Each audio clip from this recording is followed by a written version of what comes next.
My son pushed me into the Christmas table. He shoved me so hard that I fell backward into the wine cabinet, shattering 3 bottles of expensive vintage red. He did it in front of his wife, his children, and his wealthy father-in-law. And the reason? Because I tried to sit at the head of the table, the seat that had been mine for 40 years. "Get out!" he screamed, his face twisted with a rage I had never seen before. "This seat is for Robert. He is a VIP. You go sit in the kitchen with the kids." I lay there on the floor, soaked in wine that looked disturbingly like blood, listening to my daughter-in-law laugh. I stood up, walked out into the snow, and didn't look back. But what Marcus didn't know was that the mansion he was standing in the car in his driveway and the company credit card in his wallet were all tied to a single signature. Mine. By the time the sun rose the next morning, he would have 60 missed calls on his phone, and his life would be unrecognizable. I am Winston Carter, 74 years old, and for the last decade, I have made the mistake of loving my son too much. I thought providing him with everything I never had was the ultimate act of fatherhood. I was wrong. I was born in a 2-room shack in Alabama, the son of a sharecropper. I built Carter Logistics from a single rusted delivery truck into a multi-million-dollar empire. My hands are calloused. My skin is dark like the fertile soil of the South. And my heart, until last night, was full of pride for the boy I raised. Marcus. He was my prince. I sent him to the best private schools, the Ivy League colleges, where he was the only black kid in the rowing club. I wanted him to fit in. I wanted him to never feel the cold sting of poverty that I felt every day of my youth. But somewhere along the way, Marcus stopped seeing me as his father and started seeing me as an embarrassment. It started slowly. First, it was the way he corrected my grammar in front of his friends. Then it was how he stopped inviting me to corporate events because my presence was too imposing, too old school. And then he met Tiffany Sterling, a woman who looked at me not as a person but as a stain on her perfect white carpet. She came from old money, or so she claimed. Her father, Robert Sterling, was a real estate mogul with a smile that never quite reached his eyes. When Marcus married Tiffany, I gave them the world, literally. I signed over the deed to my 7-bedroom estate in the suburbs of Chicago as a wedding gift. I moved into a modest 2-bedroom apartment downtown, telling myself that a widower didn't need so much space. I handed Marcus the CEO position of my company, keeping only a silent advisory role. I wanted to rest. I wanted to see him fly. I didn't know I was handing a loaded gun to someone who couldn't wait to pull the trigger. It was Christmas Eve. The snow was falling heavily over Chicago, blanketing the city in white.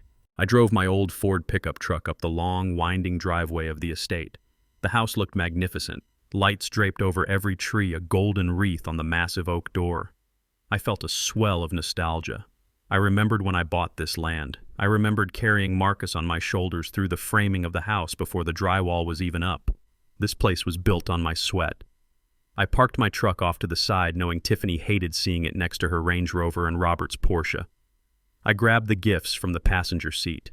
For my grandchildren, I had bought savings bonds and handmade wooden toys, the kind that last forever.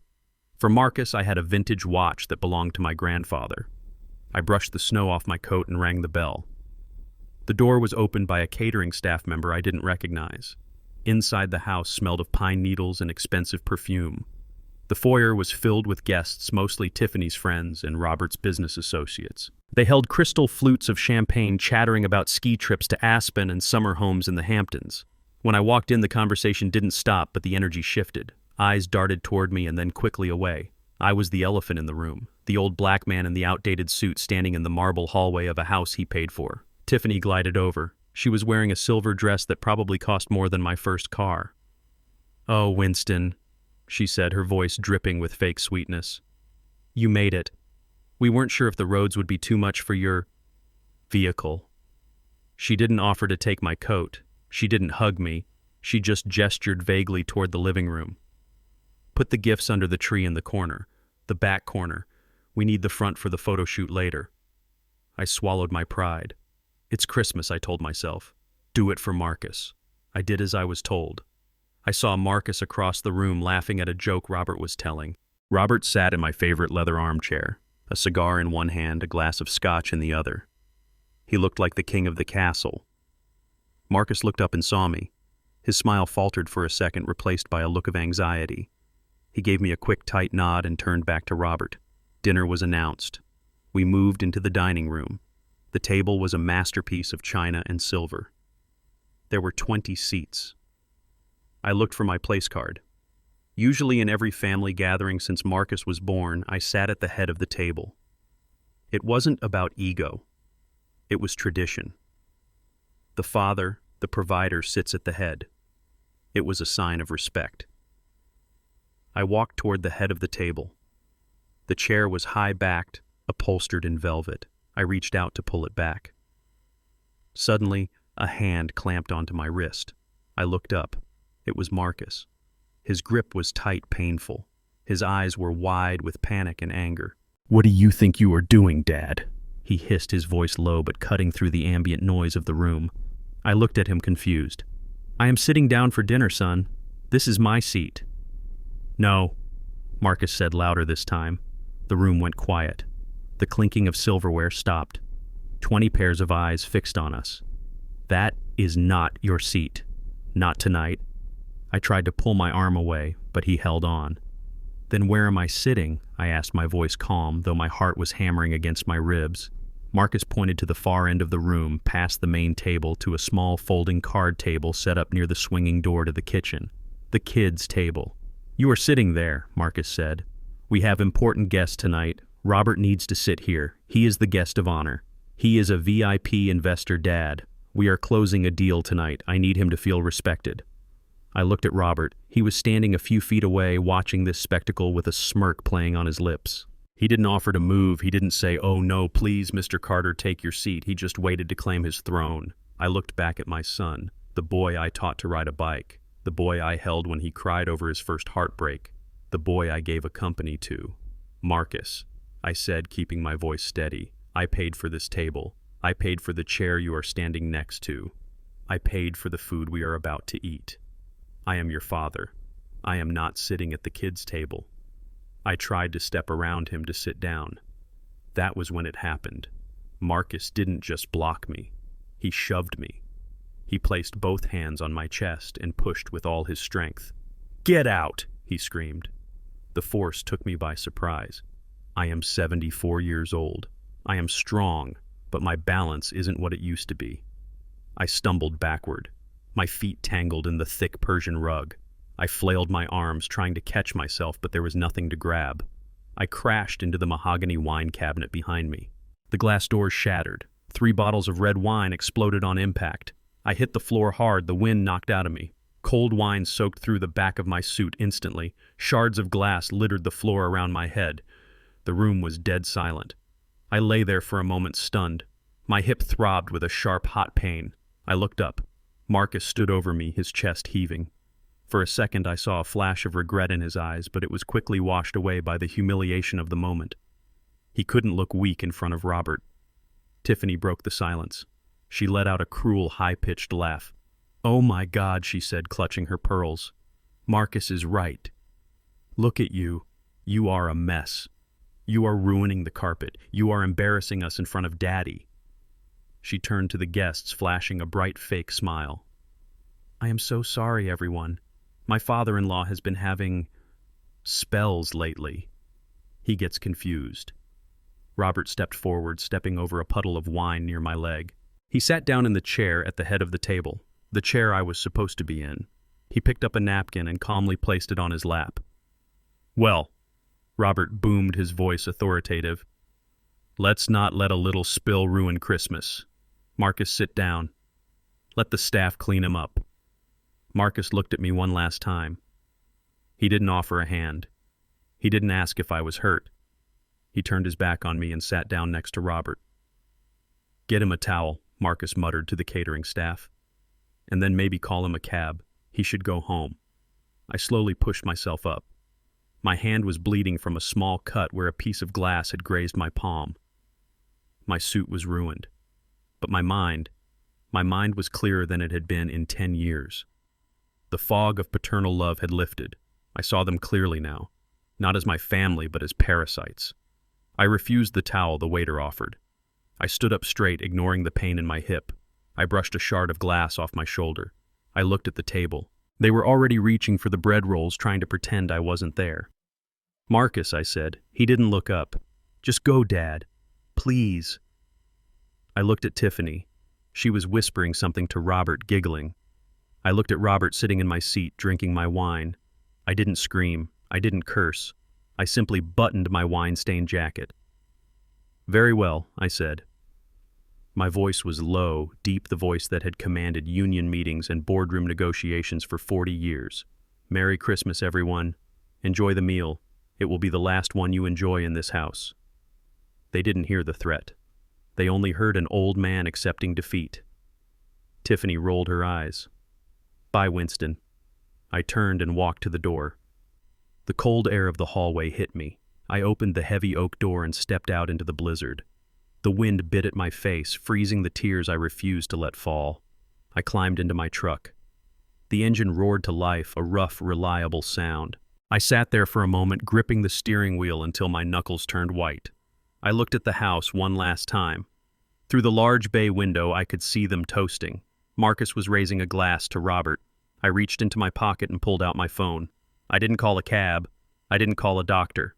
I scrolled down to a number I hadn't used in a long time. It was Darnell, my godson, and the most ruthless corporate attorney in Chicago. It was Christmas Eve, but I knew he would answer. I hit dial. The game was over. The war had just begun. And as I drove away, leaving the warmth of the life I built behind me, I felt a strange sense of peace. They wanted the head of the table, fine. But they forgot one thing. I own the table. I own the house. I own the very ground they are sitting on. And tomorrow I am going to pull it all out from under them. The drive back to my apartment was a blur of white snow and red taillights. My old Ford F-150 rattled as it fought against the blizzard, the heater humming a loud, rhythmic complaint that usually annoyed me. Tonight I welcomed the noise. It drowned out the sound of my daughter-in-law's laughter echoing in my head. It drowned out the sound of my own heart breaking. My hip throbbed with a dull, heavy ache where I had hit the wine cabinet, but the physical pain was nothing compared to the hollow sensation in my chest. It felt as if someone had reached inside and scooped out everything I had lived for. I gripped the steering wheel with hands that had steered 18-wheelers through hurricanes and navigated billion-dollar mergers. But tonight they trembled. Not from the cold, but from a rage so deep it felt like magma cooling into stone. I looked at the passenger seat. The leather was cracked and worn just like me. On it lay the vintage watch I had wrapped for Marcus. It was a Patek Philippe from 1955, the year his grandfather finally paid off the mortgage on our first family home. I had saved it for a special occasion. I thought tonight was special. I thought family meant something. As I drove past the iron gates of the gated communities and into the city, the scenery changed. The mansions disappeared, replaced by high-rise condos and flashing neon signs. I lived in a modest two-bedroom apartment near the old rail yards. It was clean, it was quiet, and it was lonely. When I moved out of the estate 5 years ago, I told everyone it was because the house was too big for one man. That was a lie. I moved out because Tiffany said my furniture didn't match her aesthetic. She said my presence made her nervous. She said she needed space to nest. So like a fool, I gave her the nest. I gave her the branch. I gave her the whole damn tree. I parked the truck in the underground garage, the silence of the concrete bunker amplifying my solitude. I took the elevator up to the 12th floor, limping slightly. When I unlocked my door, the apartment was dark. I didn't turn on the lights. I walked straight to the window and looked out at the city of Chicago.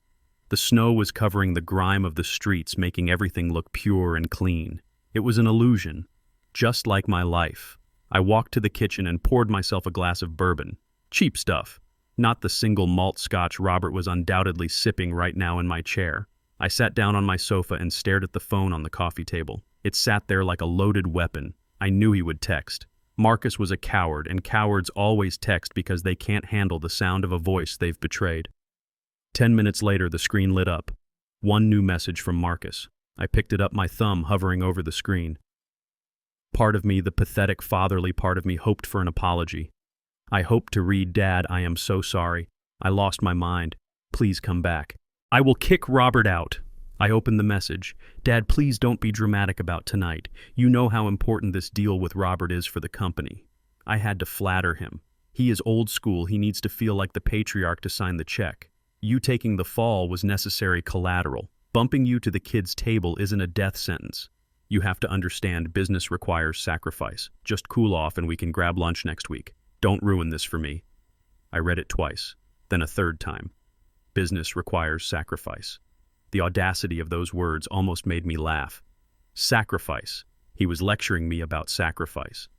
My mind flashed back to a rainy Tuesday 5 years ago. We were in my lawyer's office. Marcus was sweating in his suit, terrified that Tiffany would call off the wedding. She had told him she couldn't marry a man who was just a VP. She needed a CEO. She needed a man who owned the empire, not just the heir to it. I sat across from him that day. I looked at my son, desperate for validation from a woman who only loved his title. And I made the biggest sacrifice of my life. I signed the transfer papers. I sold Carter Logistics, a company valued at $40 million, to Marcus Carter for the sum of $1. I remember the look on his face. Relief. Not gratitude, but relief. He didn't say thank you for the 40 years of sweat I put into those trucks. He didn't thank me for the missed birthdays because I was driving cross-country to keep the lights on. He just signed the paper, smiled, and said, "Tiffany is going to be so happy." I bought his happiness for $1, and tonight he sold my dignity for a seat at a dinner table. I took a sip of the bourbon.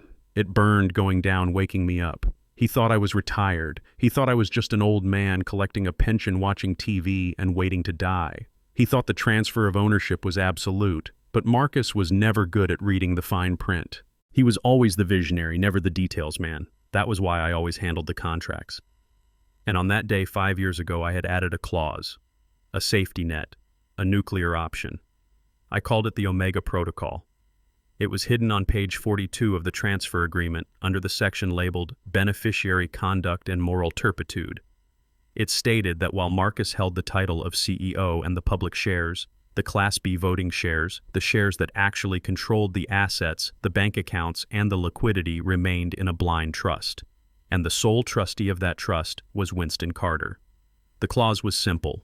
If the beneficiary acts in a way that brings disrepute, harm, or gross disrespect to the founder, the trust has the unilateral right to revoke all executive privileges, freeze all assets, and liquidate personal property tied to company credit lines immediately. I never thought I would use it. I put it there as a formality, a habit of a man who never drives without a spare tire. I looked at the text message again. Business requires sacrifice. Fine, Marcus. You want a lesson in business, I'll give you a masterclass. I put the glass down. The trembling in my hands had stopped completely. I felt cold, calculating, and dangerously calm. I dialed Darnell. He picked up on the second ring. I could hear jazz music in the background. He was probably at a Christmas party, surrounded by warmth and laughter. "Hello, Uncle Winston. Is everything okay?" His voice was concerned. He knew I wouldn't call on Christmas Eve unless someone was dead or dying. "Darnell," I said. My voice sounded strange to my own ears. It sounded like gravel grinding against steel. "I need you to go to the office. Now." The music in the background stopped. He must have stepped into a quiet room. "Uncle Winston, it's 10 p.m. on Christmas Eve. What's going on? I want you to open the safe. I want you to pull the Carter Logistics transfer agreement dated August 12, 2019. There was a pause. A long, heavy silence. Darnell was smart. He knew exactly what that document was. "The Omega Protocol," he whispered. "Yes," I said. "Uncle Winston, wait. Take a breath." "Do you know what that does?" Darnell's voice rose in pitch. "That's the nuclear button. It doesn't just fire him. It strips him. It freezes the corporate accounts, the payroll access, the company cars. It recalls the loans on the estate. The house is under the company umbrella Winston. If you do this, you are effectively evicting him. You are bankrupting him." "I know," I said. Why, Darnell asked. Did he crash the company? Did he embezzle money? "No," I said, looking out at the snow falling on the city that I helped build. "He did something worse." I told Darnell what happened. I told him about the table. I told him about the push. I told him about Robert sitting in my chair while my son watched me bleed on the carpet. When I finished, there was silence on the other end of the line. "He pushed you?" Darnell asked, his voice low. "Physically?" "Yes. And then he sent me a text telling me to stop being dramatic because he needs to impress his father-in-law." I heard the sound of keys jingling on the other end. I heard a car door open.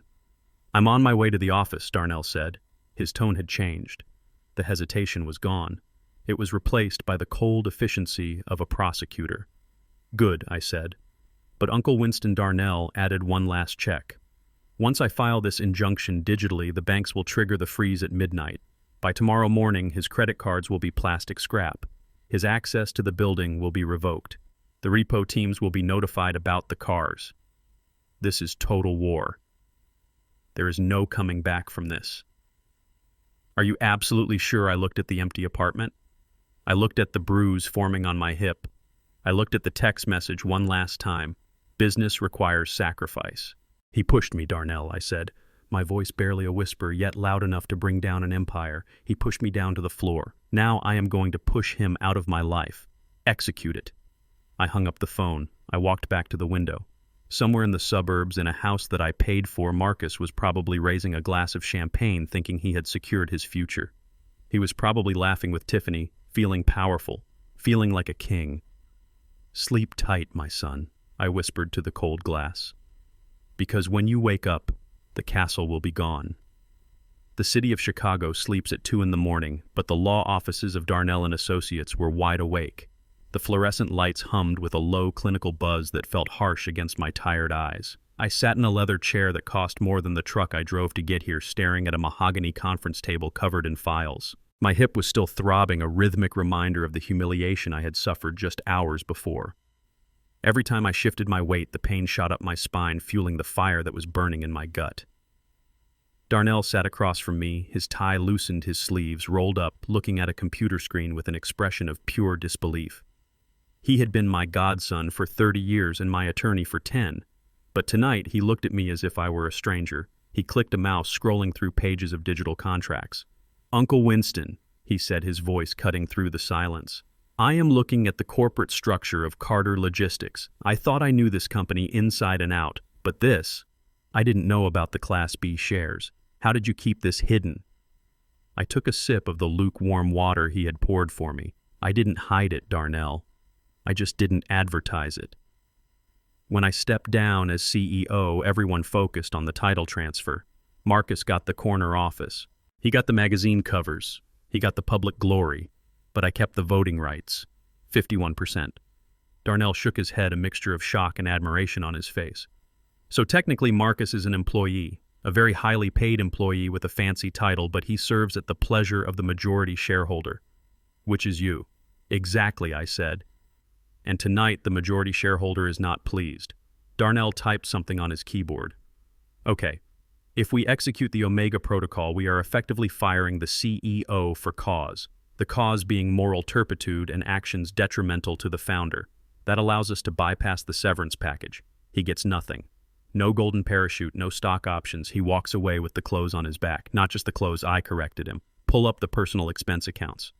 Darnell switched tabs. His eyes widened. Jesus. The corporate credit cards, the black Amex, the platinum Visa. The spending here is aggressive. Read it to me, I said. I needed to hear it. I needed to know exactly what my hard-earned money was buying while I was being pushed to the floor. Darnell adjusted his glasses. In the last month alone, $12,000 at Saks Fifth Avenue, $5,000 at a Michelin-star sushi restaurant, $8,000 for a weekend rental in Aspen, and... wait, he looked closer at the screen. There is a $50,000 charge from yesterday, top-tier catering and events. I let out a dry, humorless laugh. That was the party, I said. The party where I was told to sit at the kids' table. I paid $50,000 to be humiliated in my own house. Technically, Darnell said softly, it's not their house either. I am looking at the deed transfer you signed over for the wedding gift. It wasn't a direct gift, was it? No, I said. I leaned forward, the pain in my hip flaring again. I wasn't going to hand over a $3 million estate to a woman I barely knew. It was structured as a forgivable private loan. The company holds the mortgage. As long as Marcus remains the CEO in good standing, the loan payments are forgiven each month. It's a perk of the job. But if he is no longer the CEO... Darnell let the sentence hang in the air. Then the loan is called due. I finished. Immediately. The full principal amount. $3 million. Payable within 30 days or the property is foreclosed and seized by the company. Darnell took off his glasses and rubbed his eyes.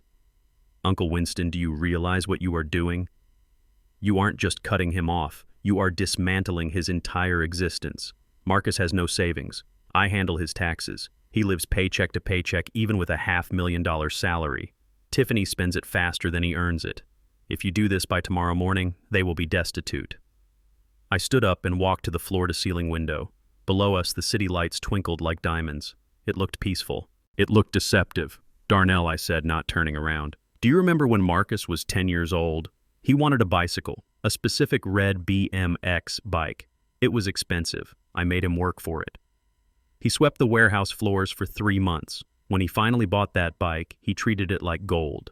He polished it every day. He locked it up tight, because he earned it. I turned back to face Darnell. Somewhere along the way, I stopped making him sweep the floors. I just gave him the bike, and the cars, and the house. And because he didn't earn any of it, he doesn't respect any of it. And he certainly doesn't respect the man who gave it to him. Tonight, he didn't see a father. He saw an ATM machine that had outlived its usefulness. He pushed me, Darnell. He put his hands on my chest and shoved me down to make room for a man who has never given him a dime. I walked back to the table and placed my hand on the stack of files. I am not doing this to destroy him. I am doing this to save him. He needs to know what the cold wind feels like. He needs to know what it feels like to fall down and have no one to pick him up, because that is the only way he will ever become a man. Darnell looked at me for a long moment. Then he nodded. He understood. He reached for the digital signature pad. Ready, he asked. I picked up the stylus. My hand was steady now. First the accounts, I said. Freeze them, all of them. The black Amex, the checking account linked to the company payroll. Flag them for internal audit regarding embezzlement. Darnell typed rapidly. Done. The freeze will propagate through the banking system in about 10 minutes. The next time they try to swipe a card, it will be declined. Next, the assets, I continued. The cars, the Range Rover Tiffany drives, the Porsche Marcus drives. They are company leases, correct? Correct, Darnell said. Report them as stolen, I said. Darnell paused. Stolen. That's harsh, Winston. They have the keys. They have keys to company vehicles that they are no longer authorized to operate, I said coldly. If they are not returned to the company garage by 9 a.m., they are stolen property. Trigger the GPS remote disable. I want those engines dead in the water. Done, Darnell whispered.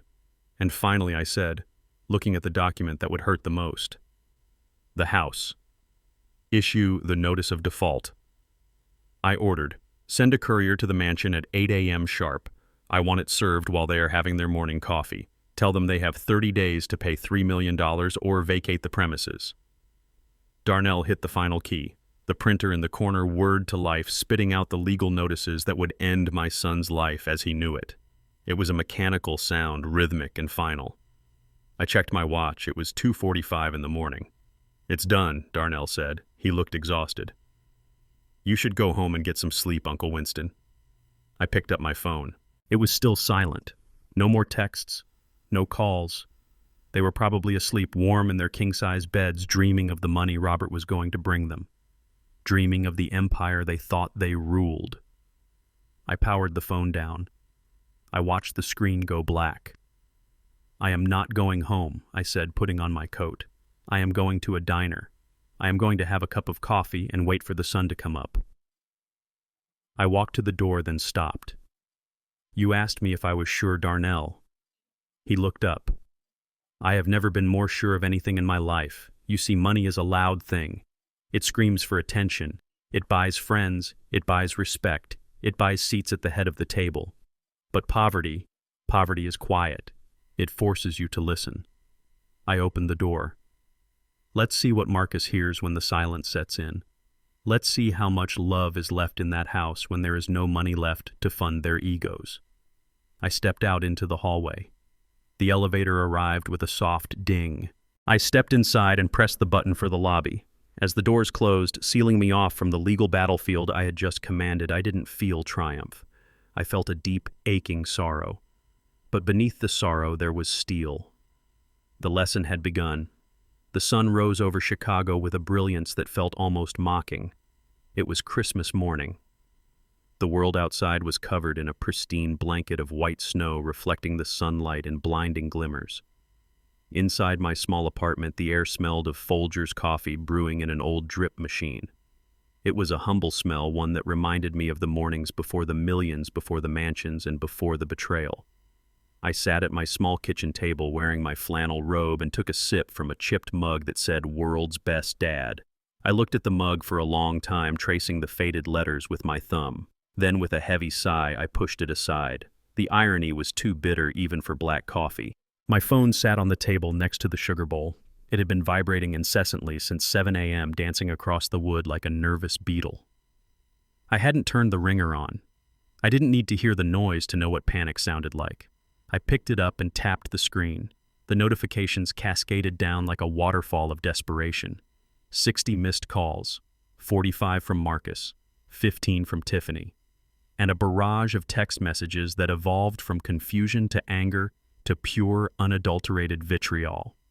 I opened the first text from Tiffany, sent at 9:15 a.m. It read, "The card isn't working. Fix it. We are with Daddy." The second text, sent at 9:20 a.m. "Marcus is trying the visa. It's declined too. Winston, pick up the phone. You are embarrassing us." The last text, sent 10 minutes ago, was just a string of expletives followed by, "You are a senile, vindictive old man." I placed the phone face down. I didn't feel joy. I didn't feel the sadistic pleasure of revenge that they show in movies. I felt a deep, hollow ache in my chest. But alongside the ache was clarity. I closed my eyes and I could see the scene playing out across town as clearly as if I were sitting at the table next to them. I knew exactly where they were. The Golden Fork.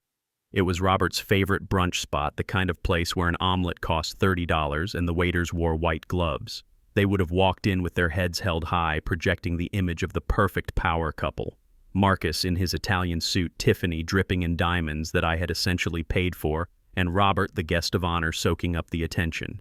They would have ordered the most expensive items on the menu: lobster Benedict, truffle shavings, bottles of Cristal champagne to toast the big deal Robert was supposedly bringing to the table. Marcus would have been laughing loud and confident, thinking his nightmare ended when he kicked me out the night before. He thought he had won. He thought the seat at the head of the table was secured. Then came the bill. I imagined the waiter placing the leather folder on the table. Marcus would have reached for it casually, barely looking at the total, pulling out the black Amex issued by Carter Logistics. He would have handed it over with a dismissive wave. "Keep the change," he would have said. The waiter would have walked away. 5 minutes would pass, then 10. The conversation at the table would have started to stall. Robert would have checked his watch. Tiffany would have started tapping her manicured nails on the tablecloth. Then the waiter would return, not with a receipt, but with the card held between two fingers like a contaminated object. "I'm sorry, sir," he would whisper, leaning in so as not to cause a scene. The card was declined. Marcus would have laughed. "That's impossible," he would say. "There is no limit on that card. Run it again." The waiter would shake his head. "We ran it 3 times, sir. The bank has flagged it. Do you have another form of payment?" The sweat would have started then, a cold, prickly sweat breaking out on Marcus's forehead. He would fumble for his wallet, the Platinum Visa, the corporate MasterCard. He would hand them over, his hands shaking slightly. "Try these," he would stammer. "Just a glitch." But Darnell had been thorough. The Omega Protocol wasn't a scalpel. It was a sledgehammer. Every account linked to my social security number or the company trust had been frozen. I imagined the waiter coming back a second time, the look of pity in his eyes. Declined, declined, and declined. The silence at the table would have been deafening. The other diners would have started to stare. The illusion of wealth, the facade of the successful CEO, would have shattered right there amidst the smell of bacon and old money. And then, the ultimate humiliation. Robert Sterling, the man Marcus had pushed his own father down to impress, would have sighed, a long, disappointed sigh. He would have reached into his pocket and pulled out his own wallet. "I'll get it, Marcus," he would say, his voice dripping with condescension. "We can't have the police called on Christmas, can we?" That moment, that specific moment where Marcus had to watch his father-in-law pay for his breakfast because he couldn't access a dime of the fortune he didn't earn. That was the moment I needed him to feel. My reverie was broken by a sound that made my heart jump. Boom, boom, boom. Someone was pounding on my front door. It wasn't a knock, it was an assault. The wood groaned under the force of the blows. "Open up. Open the door." Winston. It was Marcus. He was here. I didn't rush. I took another sip of my coffee. I stood up slowly, tightening the belt of my robe. I walked to the mirror in the hallway and looked at myself. I saw a man who was tired. I saw a man who was grieving the loss of his son while his son was still alive. But I also saw the man who had built a dynasty from dirt. I straightened my back. The pounding continued. "I know you're in there. Open this door before I break it down." I walked to the door and unlocked the deadbolt. I turned the handle and pulled it open. Marcus stood there, chest heaving. He looked like a wild animal. His expensive suit was rumpled, his tie crooked. His face was a mask of red fury. Behind him down the hallway I could see two of my neighbors peeking out of their doors, terrified. "You crazy old man!" Marcus screamed, pushing past me into the apartment. "What the hell is wrong with you? What did you do?" He paced around my small living room, kicking at the leg of my sofa. I tried to buy gas on the way here and my card was declined. I had to use the cash in my glove box like a pauper. We were at the Golden Fork, Dad with Robert. Do you have any idea how humiliated I was? They cut my cards. They said the accounts were frozen for fraud. He spun around and pointed a finger in my face, the same finger he had used to point me to the kids' table. "Fix it. Call the bank right now and tell them it's a mistake. Tell them you're senile. Tell them you pressed the wrong button. I don't care what you tell them, just unfreeze my money." I closed the door gently. I wanted the neighbors to hear, but I didn't want them to see. I walked over to the small desk where I kept my bills. On top of the stack was a single sheet of paper. Darnell had printed it out for me at the office last night. It was standard A4 paper, thin and fragile, but the words printed on it carried the weight of a guillotine blade. I picked it up. I turned to face my son. He was still shouting, his voice cracking with desperation. "Tiffany is in the car crying. She says she's leaving me if I don't fix this. This is financial abuse. I'm the CEO of Carter Logistics. You can't do this to me." I didn't raise my voice. I didn't match his anger. I went quiet. The kind of quiet that happens before a tornado touches down. "Sit down, Marcus." "I'm not sitting down in this dump," he spat. "Sit down." The command came from deep in my chest. It was the voice I used when he was 12 and caught stealing candy. It was the voice of the father, and instinctively his body obeyed. He collapsed onto the sofa, burying his face in his hands. "Why are you doing this?" he moaned. "Just because of the table." "It was just a seat, Dad. It was just a chair." I walked over and stood in front of him. I looked down at the top of his head. I remembered the day he was born. I remembered promising him the world. I had kept that promise, and he had thrown it back in my face. "It wasn't just a chair, Marcus," I said softly. "It was my place in this family. It was my dignity. And you sold it for a chance to impress a man who doesn't care if you live or die." I held out the paper. "Take this." He looked up, his eyes red and swollen. "What is it? Is it the authorization to unfreeze the accounts?" "Take it." He snatched the paper from my hand. He scanned the lines quickly, his brow furrowed. His mouth opened, then closed, then opened again. "Termination," he whispered. "What is this?" "Read the second paragraph," I said. He read it aloud, his voice trembling. "Termination for cause. Pursuant to the Omega Protocol, immediately effective. Allegations of embezzlement." He looked up at me, pure shock replacing the anger. "Embezzlement. Are you insane? I never stole a dime. I ran that company. I made us millions. You spent company funds on a personal lifestyle that you could not afford." I said, my voice steady. "The cars leased by the company, the house mortgaged by the company, the credit cards you used to buy Tiffany her diamonds paid by the company. As long as you were the CEO, those were perks. But you are no longer the CEO. I can't be fired. I own the company. You gave it to me. I gave you the title. I corrected him. I kept the control. I kept 51% of the voting shares. And as the majority shareholder, I called an emergency meeting with myself at 3 a.m. this morning. The vote was unanimous. You are out." He crumpled the paper in his fist. "You can't do this. This is illegal. I'll sue you." "You can try," I said. "But Darnell has the logs. Every sushi dinner, every trip to Aspen, every designer handbag. It amounts to over $2 million in unauthorized personal spending in the last 2 years. That is embezzlement, Marcus. If I take this to the district attorney, you aren't just losing your job, you are going to prison." The word prison hung in the air between us. Marcus went pale. The fight drained out of him instantly. He looked at the paper in his hand, then at me. He looked small. He looked like a child again. "Dad," he whispered, "please. Robert is waiting. He's going to invest." "Robert is a fraud," I said, cutting him off. "But that's a lesson you're going to have to learn on your own. Right now you have bigger problems." I walked to the door and opened it again. The company cars have been reported as unauthorized. The GPS kill switches have been activated. If you drove the Porsche here, don't bother trying to start it. It's a brick. You'll have to walk home. Marcus stood up. He looked around the apartment as if seeing it for the first time. He looked at me with a mixture of hatred and fear. "You're ruining my life," he said. "No, son," I replied, looking him dead in the eye. "I'm just taking back the one I gave you. You pushed me down. Now you have to learn how to stand up on your own. Get out." Marcus stared at me for a long, agonizing second. Then he threw the crumpled paper on the floor and stormed out. I watched him walk down the hallway. I waited. A minute later, I heard the sound of an engine trying to turn over. It clicked word and died. Then silence. Then a scream of frustration echoing from the parking lot. I closed the door and locked it.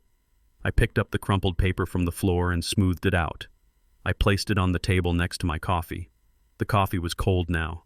But for the first time in years, I felt warm. The cancer had been cut out. Now the healing could begin. But God did the surgery hurt. The silence in my apartment didn't last long. It was shattered less than 5 minutes later, not by a knock, but by the sound of my front door flying open against the wall. I hadn't locked it in time. Or maybe deep down I wanted them to come back. I wanted to look them in the eye one more time before I pulled the final lever. Tiffany marched in first.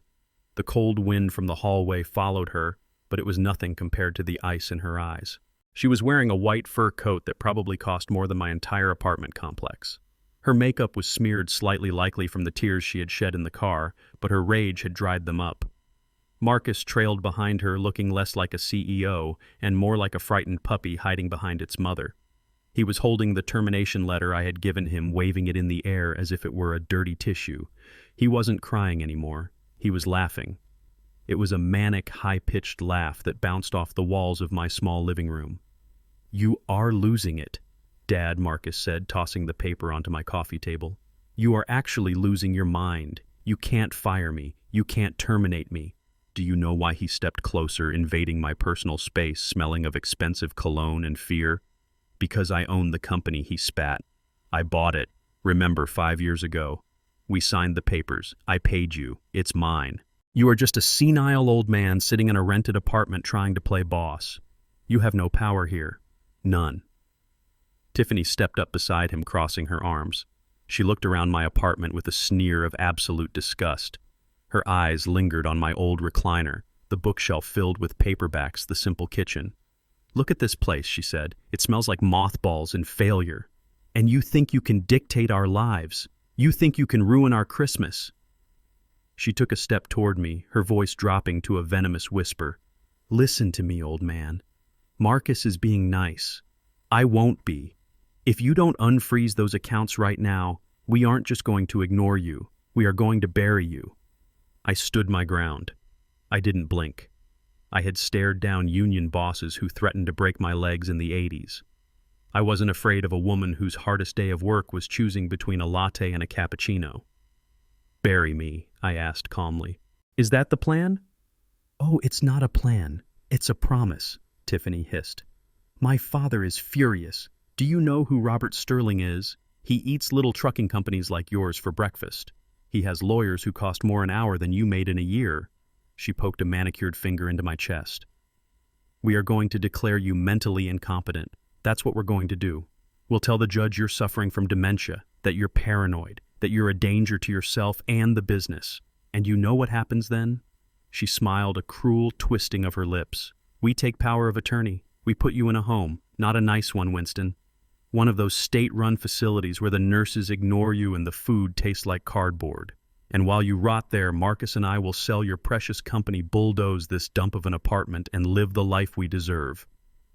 Marcus looked at her surprised. Even he seemed shocked by the brutality of her words. But he didn't stop her. He didn't say, "Tiffany, that's too far." He just looked down at his shoes, complicit in his silence. I felt a coldness spread through my veins. It wasn't fear. It was the final death of any affection I held for them. She had just threatened to lock me away, to steal my freedom, to erase my existence.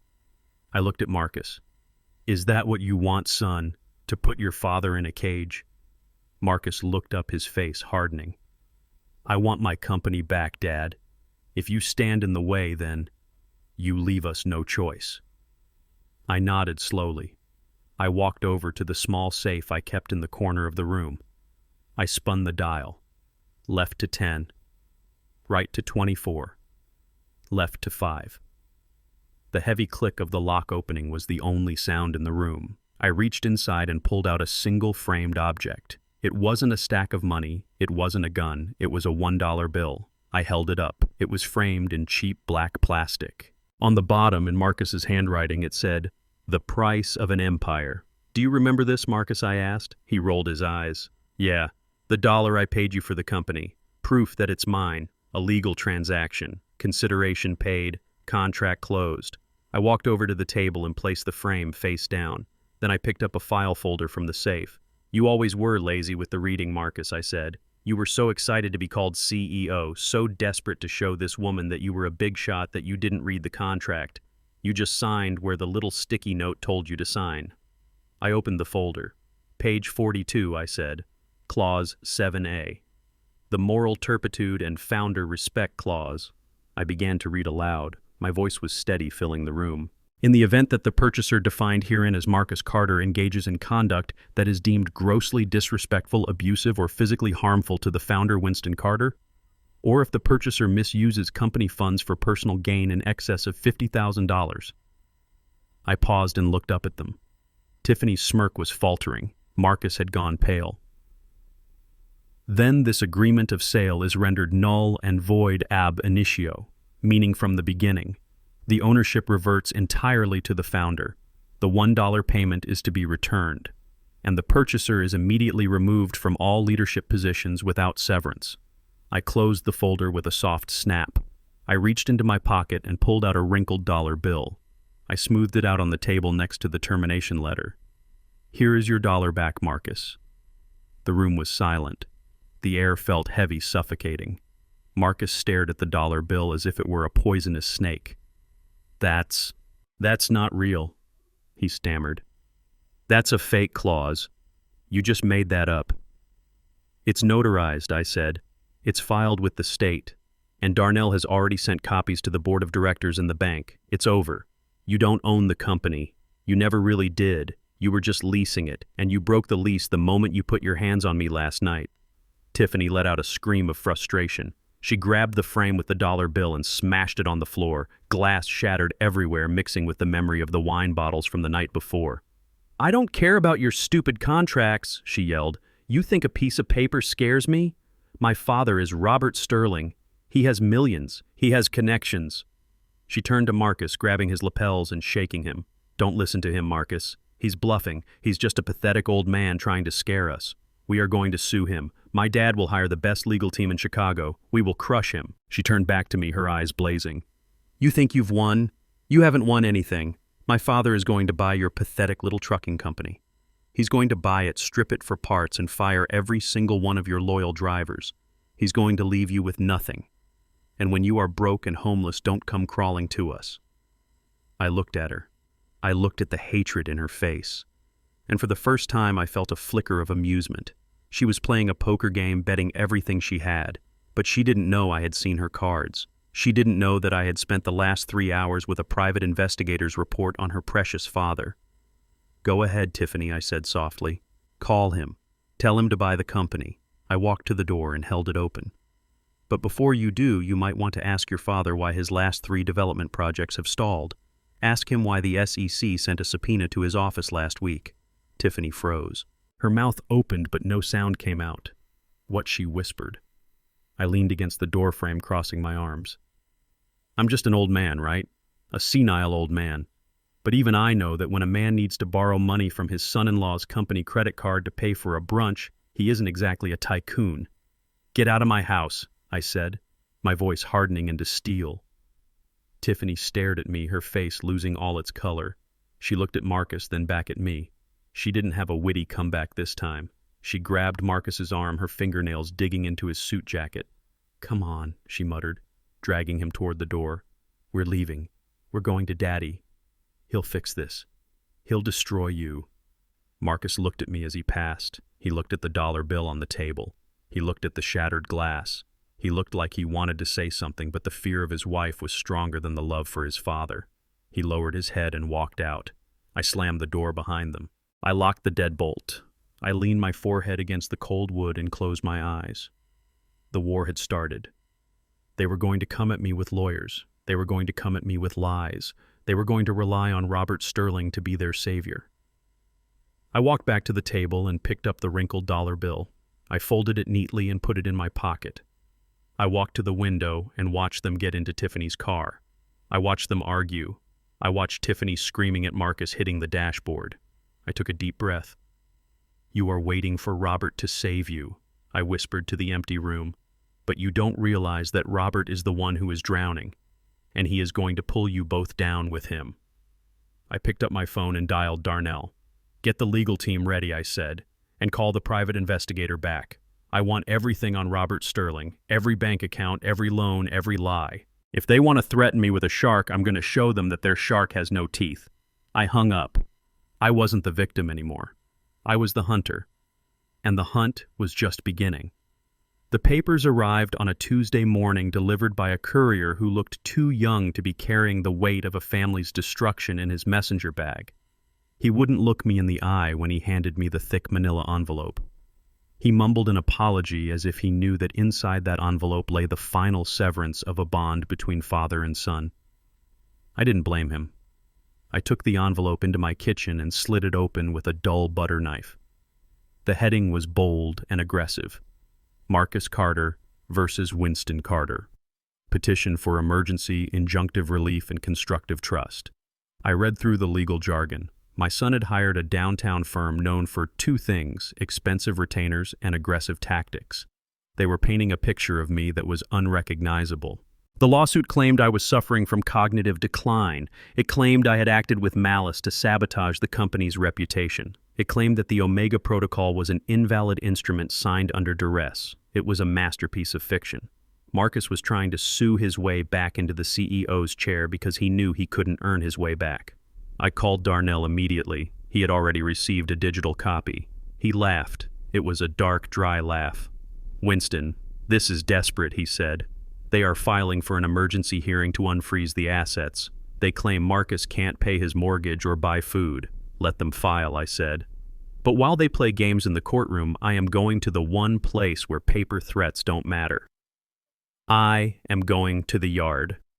The yard was the heart of Carter Logistics. It was 20 acres of asphalt and diesel fumes on the south side of Chicago, where 300 semi-trucks docked loaded and departed every single day. It was where I had spent 40 years of my life. It was where I knew every pothole, every flickering light, and the name of every man who sat behind a steering wheel. Marcus hated the yard. He preferred the glass-walled office downtown with its espresso machine and view of the lake. He only came to the yard for photo opportunities, wearing a hard hat that looked like a toy on his head. I pulled up to the main gate in my pickup truck. The security guard, a man named Old Joe, who had started working for me in 1985, stood up straighter than I had seen him in years. He didn't ask for ID. He just saluted and hit the button to open the gate. "Welcome home, Mr. Carter," he said. I drove through the rows of idling trucks. The smell of diesel fuel was perfume to me. It smelled like work. It smelled like honesty. But as I approached the loading docks, I saw chaos. Marcus was there. He was standing on the main platform wearing a camel hair coat that was already stained with grease. He was screaming. His voice was high and thin, cracking with panic. He was waving a clipboard at a group of drivers who were standing with their arms crossed, looking at him with the stone-faced expression of men who have seen everything and are impressed by nothing. I got out of my truck and leaned on my cane for a moment, just watching. "You get those trucks moving right now," Marcus yelled. "We have a delivery for Sterling Enterprises that has to go out by noon. I don't care about the manifests. I don't care about the safety checks. Get in the trucks and drive." The drivers didn't move. At the front of the group was Grady, a giant of a man with a beard like steel wool. Grady had been my lead driver for 20 years. He had driven through blizzards that grounded airplanes. He had never missed a delivery in his life. But today, he stood like a mountain. "We ain't moving, Mr. Marcus," Grady said, his voice deep and rumbling like an idling engine. "What did you say to me?" Marcus shrieked, stepping closer to the edge of the dock. "I am the CEO. I sign your checks. If you don't get in that truck right now, you are fired. Do you hear me? Fired!" Grady spit on the ground near Marcus's shiny leather shoes. "You can't fire me, son, because you ain't the boss. We heard about the lockdown. We heard the accounts are frozen. If you can't pay for gas, how are you going to pay us?" I walked forward. The sound of my boots on the gravel was rhythmic and heavy. One by one, the drivers turned their heads. As they saw me, the wall of crossed arms dropped. Their postures softened. Respect rippled through the crowd like a wave. Marcus saw them looking and spun around. When he saw me, his face went from red to a ghostly pale. He looked like a child caught playing with his father's power tools. "Dad," he stammered, "what are you doing here? You aren't allowed on the premises." My lawyer said, I didn't let him finish. I didn't even look at him.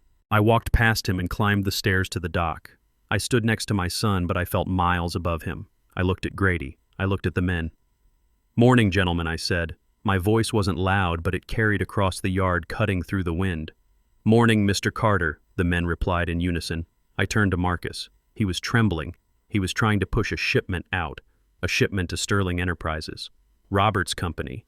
He was trying to liquidate inventory to generate quick cash under the table. He was trying to strip the copper wiring out of the walls before the house collapsed.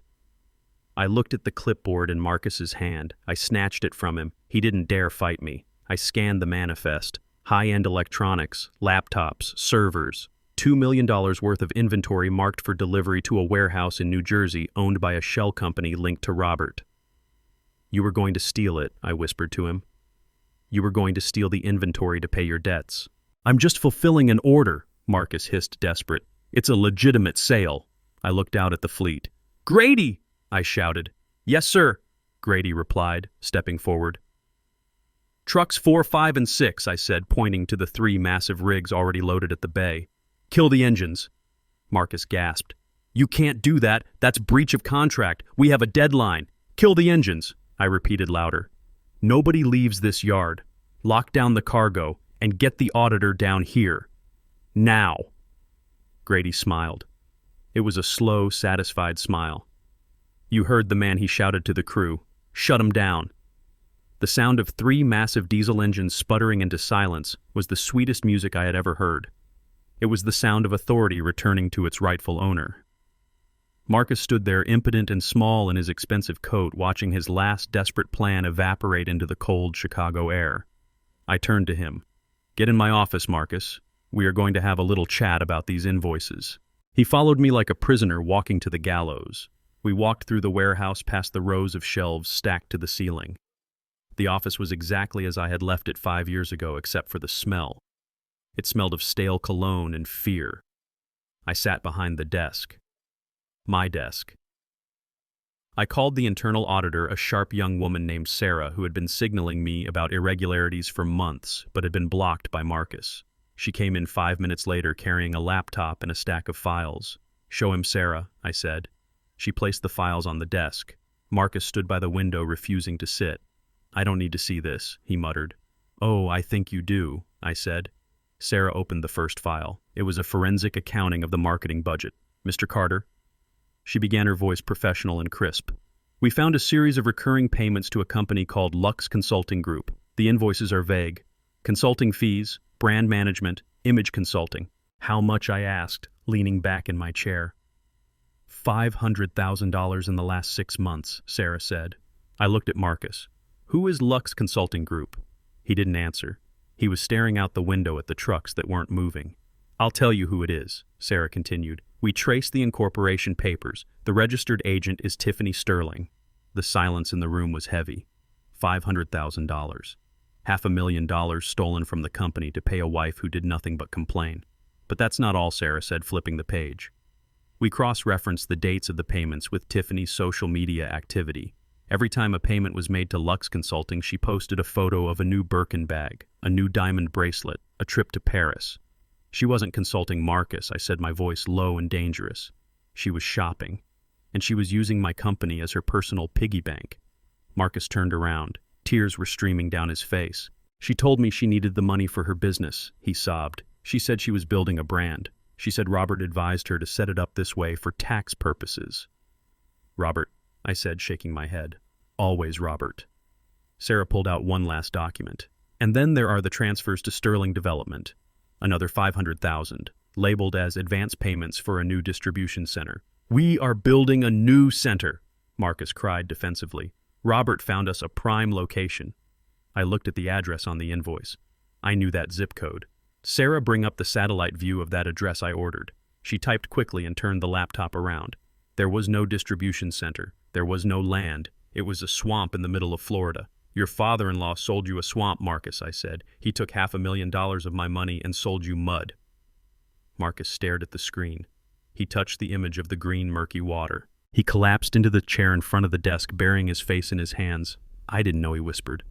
I swear, Dad, I didn't know. They told me it was a sure thing.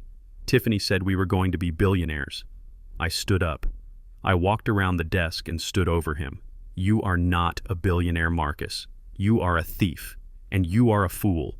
You let a woman and her con-man father play you like a fiddle. You pushed your own father down for them. And this is what they gave you in return. A swamp and a closet full of handbags. I looked at Sarah. Prepare the affidavit, I said. We are countersuing, not for incompetence, for fraud, embezzlement, and conspiracy to commit grand larceny. Name Marcus, name Tiffany, and name Robert Sterling. Marcus looked up, his eyes wide with terror. Dad, please. Prison. Tiffany can't go to prison. She's delicate. She's a criminal, I said coldly. And so are you. I walked to the door. Get out of my office, Marcus. The police will be here in an hour to take your statement. I suggest you call your lawyer and tell him that his petition for emergency relief just became a confession of guilt. I walked out into the main warehouse floor. The drivers were waiting. They looked at me expectantly. Grady, I called out. Yes, boss. Unload trucks 4, 5, and 6. Put the inventory back in the cage. And tell the boys to take a lunch break. Pizza is on me. A cheer went up from the floor. It was a sound of relief, a sound of loyalty. I stood there breathing in the diesel fumes, feeling the weight of the company settle back onto my shoulders. It was heavy, but it was mine, and no one was ever going to push me away from it again. They say you can smell money, but I believe you can smell the lack of it even stronger. Real wealth is quiet. It sits in the back of the room and observes. It wears comfortable shoes and drives practical cars because it has nothing to prove. But debt is loud. Debt wears flashy gold watches to distract you from the shaking hands. Debt talks about millions over brunch while its credit card gets declined. And Robert Sterling smelled like debt. He smelled like a man who was running a race against a cliff edge and the ground was crumbling beneath his feet. I sat in my parked truck across the street from the coffee shop where Marcus and Tiffany were meeting him. It had been 3 days since the audit at the warehouse. 3 days since I had cut off the financial lifeline. I watched them through the window. Marcus looked haggard. His shoulders were slumped and he was wearing the same suit he had worn yesterday. The dry cleaning account had been frozen along with everything else. Tiffany looked frantic. She was gesturing wildly, her face twisted in a scowl that seemed permanently etched into her features now. But Robert looked calm. He was leaning back in his chair, smiling that oily, practiced smile of his. I could see his lips moving. I didn't need a listening device to know what he was saying. He was spinning another web. He was making promises. I watched him reach across the table and pat Marcus on the hand. I saw the relief wash over my son's face.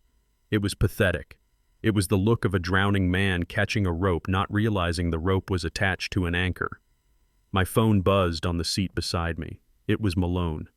Malone was a private investigator I had used for 20 years to vet potential business partners. He was expensive, he was thorough, and he scared me a little.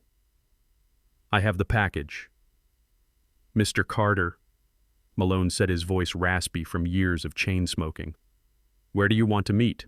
The usual spot, I said. 10 minutes. I took one last look at the coffee shop. Robert was checking his watch, probably signaling that he had another imaginary meeting to attend. He stood up, leaving the bill on the table for my broke son to worry about. I put the truck in gear and drove away. I met Malone at a small park near the lakefront. The The wind was whipping off the water, cutting through my coat, but I didn't feel it. Malone was sitting on a bench feeding pigeons. He didn't look up when I sat down. He just slid a thick manila envelope across the space between us. "You aren't going to like this," Winston Malone said. "Or maybe you will. Depends on how much you hate the guy." "Is it bad?" I asked. "It is worse than bad," Malone replied. "It is catastrophic. The man is a ghost, a vapor. He doesn't own anything. The penthouse he lives in rented. The car. Leased under a shell company that dissolved 6 months ago. The development projects in Florida, they are swampland, literal alligator-infested swamps." I opened the envelope. The first photo was of Robert Sterling, not in a suit but in handcuffs. It was a mugshot from 20 years ago. Grand larceny in Nevada, Malone explained. He did 3 years, changed his name when he got out. His real name is Robert Stinsky. I flipped through the pages. Bank statements that showed a sea of red ink, lawsuits from contractors who were never paid. And then I saw the diagram. It was a complex web of circles and arrows. "It is a Ponzi scheme," Winston Malone said, pointing to the diagram. "A classic setup. He takes money from new investors to pay off the interest for the old investors to keep them quiet. He promises 20% returns in a month. But the well is running dry. He is bleeding cash. He is robbing Peter to pay Paul, but Paul is already dead." I looked at the list of investors. I saw names of local doctors, dentists, small business owners, people who had probably lost their life savings. "And here's the kicker," Malone said, tapping a document near the bottom of the stack. "The FBI is sniffing around. They have opened a file. It is sealed, but my contact says they are building a case for wire fraud and money laundering. They are just waiting for one more big transaction to nail him. One more victim to hand over a large sum of money so they can trace the transfer." I felt a cold knot form in my stomach. One more victim. I remembered the conversation Sarah, the auditor, had uncovered, the urgent need for capital. Robert wasn't just trying to help Marcus and Tiffany, he was trying to use them as his escape hatch. He needed a fresh injection of cash to pay off someone dangerous or to buy a ticket to a country with no extradition treaty. "He is desperate," Malone said, standing up and brushing birdseed off his coat. "He owes money to some very bad people in New York. Loan sharks who don't send lawyers, they send guys with baseball bats. That is why he is pushing your son so hard. He needs that liquidity. He needs it yesterday." I handed Malone an envelope of cash. He nodded and walked away, disappearing into the gray afternoon. I sat there on the bench alone with the truth. The file in my lap felt heavy like a tombstone. I thought about the scene in the coffee shop. Robert telling Marcus, "Don't worry, son, I will transfer $2 million next week." It was a lie so bold it was almost admirable. He didn't have $2 million. He didn't have $2,000. He was probably hoping to get Marcus to sign over the deed to the estate or liquidate the company assets so he could steal the proceeds and run. My phone pinged. It was a text from Marcus. "Dad, I know you are angry, but please listen. Robert just confirmed he is moving funds. We are going to be fine. He is going to buy the company from you. We will pay you back every cent plus interest. Just unfreeze the accounts for 48 hours so we can facilitate the transfer fees. Please, it is a matter of life and death." I laughed. A bitter, sharp sound that startled a nearby squirrel. He was right about one thing. It was a matter of life and death, but not in the way he thought. I looked at the mugshot of Robert Stinsky again, the man who sat at the head of my table, the man who drank my wine, the man who my son pushed me down to honor. He wasn't a tycoon, he wasn't a savior, he was a tick, a parasite looking for a vein, and my son had offered him his own father's blood. I picked up the file and walked back to my truck. Marcus thought I was the villain of his story. He thought I was the obstacle standing between him and success. He didn't realize that I was the only wall standing between him and total destruction. If I unfroze those accounts, Robert would drain them dry in 10 minutes and disappear, leaving Marcus to face the FBI alone. I started the engine. I wasn't going to unfreeze the accounts. I wasn't going to save Marcus from the embarrassment of being broke. I was going to let him starve a little longer, but I was going to destroy Robert Sterling. I pulled out of the parking lot and headed toward the one place I knew Robert couldn't hide from. The truth. I dialed Darnell. "Get the district attorney on the line," I said, "and tell him I have a present for him." A present wrapped in an Armani suit. "And Darnell," I added, watching the city skyline loom ahead. Find out where Robert is holding his next investor meeting. I think it is time for me to crash a party." I hung up. My stupid son. My foolish, blind son. He had pushed away the man who built the foundation to worship the man who was digging his grave. He wanted a VIP guest fine. I would make sure Robert got the VIP treatment. 3 meals a day and a cellmate named Bubba. The drive home was slow. I replayed the moment of the push in my mind. The physical pain had faded, but the image of Marcus's face twisted in sycophancy for a criminal was burned into my retinas. He would hate me for this. When the truth came out, he would hate me for being right. That is the burden of a father. Sometimes you have to be the villain to save your child. I patted the file on the passenger seat. "Enjoy your dinner tonight, Robert," I whispered, "because tomorrow you are going to choke on it." The snow had returned to Chicago, covering the tracks of my previous departure, but it could not cover the rot that was festering inside the estate I had built. It was Friday night.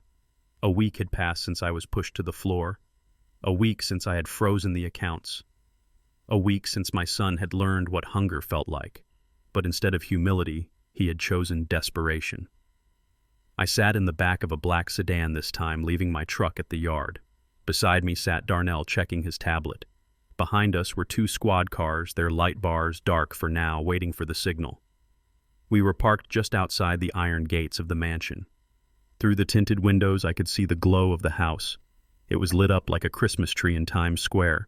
Cars lined the driveway, Mercedes, Bentleys, Ferraris. It was a gathering of wolves, and Robert Sterling was the alpha. He was hosting a fundraising gala. That was what the invitation said.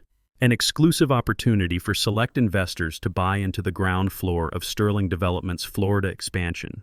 It was a bold move, a suicidal move. He was trying to pull one last massive scam to pay off the sharks before the FBI closed the net, and he was doing it in my house. I signaled the driver to wait. I wanted to let the party reach its fever pitch. I wanted Robert to feel safe. I wanted him to feel like he had won. Inside the house, the air was thick with the smell of roasted lamb and greed. I knew exactly what was happening because Darnell had a mole inside. One of the catering staff was the son of one of my drivers. He had an earpiece in, and he was feeding us audio. I closed my eyes and listened. I could hear the clinking of glasses. I could hear Robert's voice booming and charismatic. "Ladies and gentlemen," he was saying, "the future is not something you wait for. It is something you seize. This project in Florida is not just land, it is a legacy. And tonight I am giving you the chance to be part of history." There was polite applause. Then the audio shifted. I heard the heavy oak door of the library close. The sound of the party became muffled. "Marcus, come in, sit down." It was Robert. And Marcus. I listened intently. My son's voice sounded thin, shaky. "Robert the First." "I don't know about this," Marcus stammered. "The accounts are still frozen. Dad won't budge. We have no liquidity. If I sign this—" "Marcus, listen to me." Robert interrupted, his voice dropping to a soothing, hypnotic register. "This is just a bridge loan, a formality. I have a private lender ready to wire $5 million tonight. But they need collateral. They need to see that you are committed." "But this is a lien on the house," Marcus said. "A second mortgage. If we can't pay it back, they take the house." Tiffany's voice cut in sharp and impatient. "Just sign the paper, Marcus. My God, stop being such a coward. Daddy is trying to save us. With this $5 million, we can pay off your father. We can buy the company back. We can be free of him. Do you want to be poor forever? Do you want to live in that car?" I felt a pang of sorrow in my chest. They were cornering him, 2 predators circling a wounded animal. Marcus didn't know that the house wasn't his to mortgage. He didn't know that by signing that paper he would be committing bank fraud. He would be pledging an asset he no longer owned. I looked at Darnell. "It is time," I said. Darnell nodded and spoke into his radio. "Move in." The driver hit the gas. The squad cars behind us flipped on their sirens. The night was suddenly ripped apart by flashing blue and red lights bouncing off the snow and the stone facade of the mansion. We roared up the driveway, scattering the valet parking attendants. The police cars screeched to a halt, blocking the exit. I stepped out of the car. The cold air hit my face, but I felt nothing but heat. I walked up the steps, Darnell and 4 uniformed officers flanking me. The front door was locked. I didn't knock. I took the master key from my pocket, the one key I had never given back, and turned the lock. We burst into the foyer. The music stopped. The chatter died instantly. 50 guests turned to look at us. They saw the uniforms. They saw the grim faces. And they saw me, the old man who had been pushed aside. I didn't stop. I walked straight through the crowd. People parted like the Red Sea, terrified. I marched toward the library doors. I threw them open. The scene inside was exactly as I had imagined. Marcus was sitting at the heavy wooden desk, the pen hovering over a document. Tiffany was standing over him, her hand on his shoulder, pressing him down. Robert was standing on the other side holding a glass of scotch, watching the pen with hungry eyes. They all froze. Dad Marcus whispered the pen slipping from his fingers. Robert recovered first. He set his glass down and put on his best smile, though his eyes darted to the police officers behind me. Winston. What a surprise. We were just discussing business. A bit aggressive with the escort, don't you think? This is a private party. It is not a private party, I said, my voice filling the room. It is a crime scene. Tiffany stepped forward, her face twisting into a snarl. Get out of here. You have no right. This is our house. Wrong, I said. I pulled a document from my inside coat pocket. It was the deed. The original deed. This house is the property of Carter Logistics, I announced. And as the sole owner of Carter Logistics, I am evoking my right to secure the premises. This property is currently being seized as part of an investigation into corporate embezzlement and fraud. I looked at Marcus. He was staring at the deed, then at me. You took the house, he asked, his voice trembling. I didn't take it, son, I said softly. You gave it away. You violated the terms of the trust, and right now I am saving you from making the biggest mistake of your life. I pointed to the paper on the desk. If you had signed that, Marcus, you would be going to federal prison for mortgage fraud. You can't pledge collateral that doesn't belong to you. Marcus looked at the paper, then at Robert. Robert's smile had vanished. He was looking for an exit. Robert was trying to make you a criminal. Marcus, I continued, just like him. Robert straightened his jacket. This is ridiculous. I am leaving. I will not be insulted by a senile truck driver. He moved toward the French doors that led to the patio. Officer, I said. 2 police officers stepped forward, blocking Robert's path. Robert Sterling Darnell said, stepping into the light holding a warrant, or should I say, Robert Stinsky. Robert froze. The color drained from his face, leaving him looking gray and old. We have a warrant for your arrest, Darnell read from the paper. Issued by the Federal Bureau of Investigation. Charges include wire fraud securities, fraud money laundering, and running a Ponzi scheme. The room behind us gasped. The guests had gathered at the open library doors listening. Tiffany let out a scream. That's a lie. My father is a billionaire. He's a genius. He's broke, Tiffany, I said, looking her in the eye. He has been broke for 10 years. The Florida Project. It's a swamp. The New York investors. They are mobsters. He was using you. He was using Marcus. He was trying to drain my company to pay his debts so he wouldn't get his legs broken. I walked over to the desk and picked up the loan document. I tore it in half. Robert Stinsky Darnell continued, You have the right to remain silent. One of the officers grabbed Robert's wrists and spun him around. The click of the handcuffs was loud and final. It was the sound of a guillotine dropping on a lifetime of lies. Robert didn't fight. He slumped, looking defeated. He looked at Tiffany. I'm sorry, Princess, he whispered. It was a good run while it lasted. No, Tiffany shrieked, lunging at the officers. You can't take him. He has money. He promised me. An officer held her back. She turned to Marcus. Do something, she screamed. Tell them who he is. Fix this.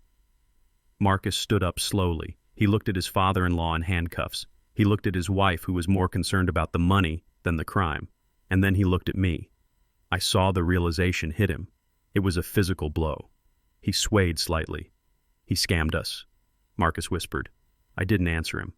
I turned to the guests who were watching with wide, fearful eyes. The party is over, I announced. Everyone has 5 minutes to clear the premises. After that, anyone remaining will be charged with trespassing. The stampede was instantaneous. People grabbed their coats and ran desperate to distance themselves from the scandal. As the officers led Robert away, Tiffany collapsed onto the floor, weeping, not for her father, but for her lifestyle. Marcus stood alone in the center of the library. He looked at his hands, the hands that had pushed me, the hands that had almost signed away his freedom. I walked up to him. I wanted to hug him. I wanted to tell him it would be okay. But I couldn't. Not yet. He hadn't learned the full lesson. "You have an hour to pack your things," I said. Marcus looked up, tears streaming down his face. "Dad, where will we go?" "I don't know," I said, "but you won't be staying here. This house is closed." I turned and walked out of the library, leaving him standing in the wreckage of his false idol. Outside, the snow was falling harder. The blue lights of the police cars were fading into the distance, carrying away the man who had poisoned my family. I got back into the car. "Did we get him?" Darnell asked quietly. "We got the shark," I said, watching the house go dark as the servants began to turn off the lights. "But the real work starts now. Now I have to see if my son can learn to swim." I looked at my reflection in the window. I looked older, tired, but my eyes were clear. "Drive," I said. We drove away into the night, leaving the mansion silent and empty, the way it should have been until it was earned. The sound of handcuffs locking into place is distinct. It is a sharp metallic click that signals the end of freedom and the beginning of a nightmare. In my library, under the glow of the crystal chandelier, that click echoed like a gunshot. Robert Sterling, the man who had sat at the head of my table, the man who had been toasted as a savior, was now hunched over his hands, bound behind his back. The facade of the billionaire tycoon evaporated in an instant, leaving behind a scared old man with dyed hair and a cheap suit. He didn't go quietly. For a brief second, panic took over. He tried to lunge toward the French doors, thinking he could outrun the FBI agents waiting in the snow. It was a pathetic attempt. Darnell simply stepped in his way, his broad frame blocking the exit like a wall. Robert bounced off him and stumbled back into the arms of the officer. "Let me go," Robert shouted, his voice cracking. "Do you know who I am? I am Robert Sterling. I have friends in Washington. I will have your badges for this." Darnell didn't flinch. He reached into his briefcase and pulled out a thick stack of documents. He held them up for the room to see. The guests who had crowded into the hallway were watching in stunned silence. Their champagne glasses were forgotten, their gossip silenced by the spectacle of ruin. "We know exactly who you are," Darnell said, his voice calm and authoritative. "You are Robert Stinsky, convicted felon, known confidence man, and the architect of the Sterling Development Fund, a Ponzi scheme that has defrauded investors of over $40 million. The number hung in the air. 40 million. Tiffany let out a sound that was half scream, half sob. She rushed forward, grabbing Robert's lapels, shaking him violently. "Tell them it's a lie, Daddy," she shrieked. "Tell them you are rich. Tell them about the Florida project. Tell them about the Swiss accounts. Fix this." Robert looked at his daughter. For the first time, the mask of the doting father slipped. He looked annoyed. He looked at her with the cold calculation of a man who realizes his assets are no longer useful. "Shut up, Tiffany," he snapped. The room gasped. Tiffany froze, her hands trembling on his jacket. "It's over," Robert muttered. "The Florida project is a swamp. The accounts are empty. The money is gone. All of it." Tiffany stepped back as if he had slapped her. Her knees gave way and she collapsed onto the Persian rug, the voluminous fabric of her gown pooling around her like a wilting flower. She looked at her hands, the diamonds on her fingers suddenly feeling heavy and fake. "No," she whispered, rocking back and forth. "No, no, no. We are rich. We are special. You promised." I watched from the doorway, leaning on my cane. I felt no pity. I looked at Marcus. My son was standing by the desk, his face drained of all color. He was staring at Robert as if seeing a monster. The realization was washing over him in waves. I could see the gears turning in his mind. He was replaying the last 5 years, the dinners, the vacations, the advice, the way he had sidelined me, his own father, to make room for this charlatan. He had traded a man who built a legacy with sweat and blood for a man who built a castle out of playing cards. Marcus looked at me. His eyes were wide, filled with a terror I hadn't seen since he was a child waking up from a nightmare. But this wasn't a dream. This was the wreckage of his own choices. "He lied to us," Marcus whispered, his voice barely audible. "He stole from us." I walked into the room. The The guests parted for me, terrified of the old man they had ignored just an hour ago. I stopped in front of Marcus. "He didn't steal from you, Marcus," I said, my voice low and hard. "You gave it to him. You opened the door. You invited the vampire in because you liked the way he flattered you. You liked feeling important. You liked the idea of easy money." I turned to the room. The party guests were still lingering, staring with morbid curiosity. They were vultures waiting to pick the carcass clean. "The show is over," I announced, my voice booming off the mahogany walls. I pointed my cane at the front door. "This is my house, and I am clearing out the trash." I looked at the head of security, a man I had hired myself years ago who had been forced to take orders from Tiffany. "Johnson," I barked. "Yes, Mr. Carter," Johnson replied, stepping forward, a grim smile on his face. "Get them out," I ordered. "All of them, every single guest, every waiter, and especially the family." I gestured to Marcus and Tiffany. "Toss them out, immediately, just like they tossed me out on Christmas Eve." Marcus's head snapped up. "Dad, you can't mean that. It's freezing outside. We have nowhere to go." I looked at him.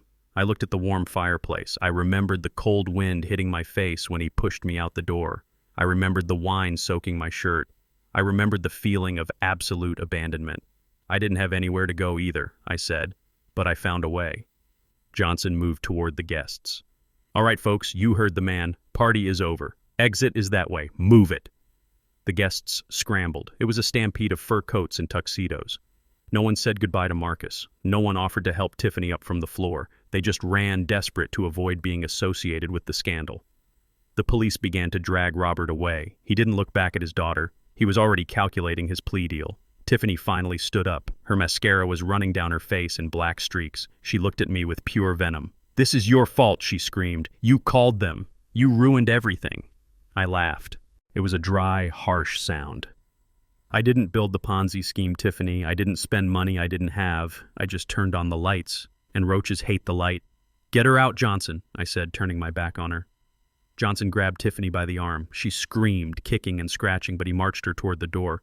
Her threats faded into the distance, replaced by the cold reality of the night. Now it was just me and Marcus. The library was quiet. The fire crackled in the hearth. The smell of expensive cologne still lingered, tainted now by the scent of failure. Marcus took a step toward me. He looked broken. The arrogance was gone. The CEO posture was gone. He looked like a little boy who had broken a window and was waiting for the punishment. He fell to his knees. He didn't just kneel, he collapsed. He grabbed the hem of my coat, his hands shaking. "Dad," he sobbed. "Daddy, please. I didn't know. I swear to God I didn't know. I was tricked. He manipulated me. He told me it was for the family." I looked down at him. I saw the top of his head. I saw the gray hairs starting to form. He was 40 years old. He was a grown man. He buried his face in my coat, weeping uncontrollably. "Forgive me," he begged. "Please don't throw me out. I have nothing. They took the cards. They took the cars. If you kick me out, I will be on the street. I am your son." For a moment, my heart wavered. The instinct to protect him, to lift him up, to wipe away his tears was overwhelming. It was the instinct that had led me to give him the company in the first place. It was the instinct that had weakened him. I reached down. I placed my hand on his shoulder. He looked up, hope flooding his tear-stained face. Then I pushed him away. I didn't push him hard, just enough to break his grip on my coat, just enough to create distance between us. "No, Marcus," I said. He froze. "You weren't tricked," I said, my voice trembling with the effort of holding back my own tears. "You weren't an innocent victim. You saw the red flags. You saw the swampland photos. You saw the fake invoices, but you ignored them. I leaned down so I was eye level with him. You ignored them because you are greedy. You wanted the easy life. You wanted the status without the work. You wanted to be Robert Sterling more than you wanted to be Winston Carter's son. Dad, no." "Yes," I hissed. "You pushed me down, Marcus. You chose him. You sat him in my chair. You defended him when I warned you. That wasn't manipulation. That was a choice. You chose a crook over your father because he promised you gold and I only promised you work." I stood up straight, adjusting my coat. "Well, the gold is gone, and the work is gone too." I pointed to the door. "Get out." Marcus stared at me, unable to believe what he was hearing. "But Dad, I am your flesh and blood, and that is the only reason I am not pressing charges against you for being an accomplice," I said. "That is the only mercy you are going to get tonight. Johnson returned to the doorway. "Ready, sir?" he asked. "Take him," I said, turning away. Johnson walked over and pulled Marcus to his feet. Marcus didn't fight. He was too in shock. He let himself be led out of the library, out of the foyer, and toward the front door. I followed them at a distance. I wanted to see it. I needed to see it. I stood in the hallway as Johnson opened the massive oak door. The wind howled outside, blowing snow into the warm house. Tiffany was already outside, sitting on the steps, shivering in her thin dress. She looked up as Marcus was shoved out to join her. The door began to close. Marcus turned around one last time. He looked at me through the narrowing gap. His eyes were hollow. "Dad," he whispered. "Goodbye, Marcus," I said. The door slammed shut with a heavy final thud. I reached out and threw the deadbolt. Click. Silence descended on the house. The party was over. The guests were gone. The thieves were expelled. I walked back to the library. I walked over to the desk where the unsigned loan documents still lay torn in half. I picked up the pieces and threw them into the fire. I watched the paper curl and blacken, watched the false promises turn to ash. I walked over to the dining room. I looked at the long table. The plates were still full of food. The wine glasses were half empty. I walked to the head of the table. The chair was empty. I pulled it back. I sat down. I was alone in a house that was too big for me. I was alone with the silence. But as I sat there gripping the arms of my chair, I felt something I hadn't felt in years. I felt clean. The infection was gone. The fever had broken. I picked up a glass of wine that Robert had abandoned. I raised it to the empty room. To the truth, I whispered. I took a sip. It was bitter, but it was mine. The wind off Lake Michigan has a way of finding the cracks in your soul, especially when you have nowhere to hide from it. It was 2 a.m, and I was sitting in my truck parked a block away from a 24-hour gas station on the edge of the city. I wasn't there to buy gas. I was there to watch the final act of a tragedy I had written but hadn't wanted to direct. Under the flickering fluorescent lights of the station parking lot sat a silver Range Rover. It was Tiffany's car. It was the only vehicle that hadn't been leased through the company. I had let them keep it. Call it mercy, or call it a test. I wanted to see how far they could drive on a tank of entitlement when the road was paved with reality. They hadn't made it far. The engine was dead. I could tell because the exhaust pipe had stopped puffing white smoke hours ago. Inside, the windows were fogged up with condensation, the only barrier between them and the brutal Chicago winter.